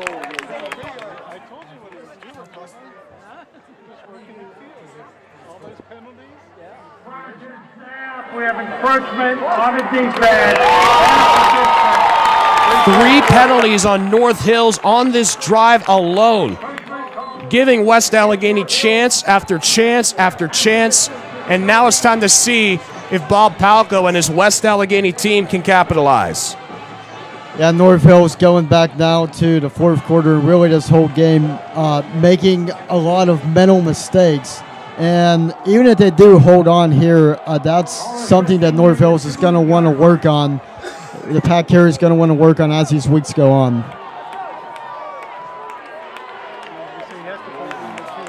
Fourth and goal from the 2. Weber in the Wildcat. Runs to the left. Has a hole. And he is in. Touchdown, West Allegheny.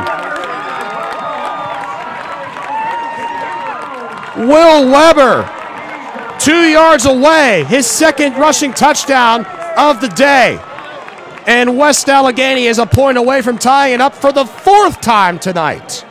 Just like the Whitfield Championship last year, Will Weber runs it in, and now Bob Palco is faced with a decision to kick or go for 2. Well, Colby Stout is the kicker. He's out onto the field. But it looks like, as you said, just like the Whitfield Championship game, West Allegheny will go for 2.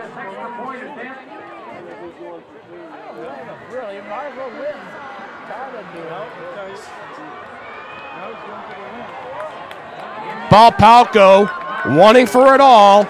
It's go big or go home for West A. Direct snap to Weber. fakes, runs to the right, and he dives in the end zone. West Allegheny's victorious over North Hills, 29-28, thanks to the efforts of Will Weber. West Allegheny with another comeback against North Hills, the second consecutive time that West Allegheny's been in overtime. Bob Palco goes for 2 and wins it on the 2-point conversion. That riverboat gambler mentality, Bob Palco, it's like deja vu, albeit last year was on a much bigger stage, a Heinz Field, but whether it's week 2 or the state championship game, these games are just awesome. There's really no other word for it. Fantastic performance from both teams, a great football game, great play call at the end. Will Weber with that fake out, great blocking from the West Allegheny offensive line, dives into that end zone, and what a way to end it. Will Weber with a career night and caps it off in the most fitting and the most deserving way possible for Will Weber. Absolutely, another classic game between West Allegheny and North Hills. This one's going to go down as an all-time great in West Allegheny football and North Hills football history.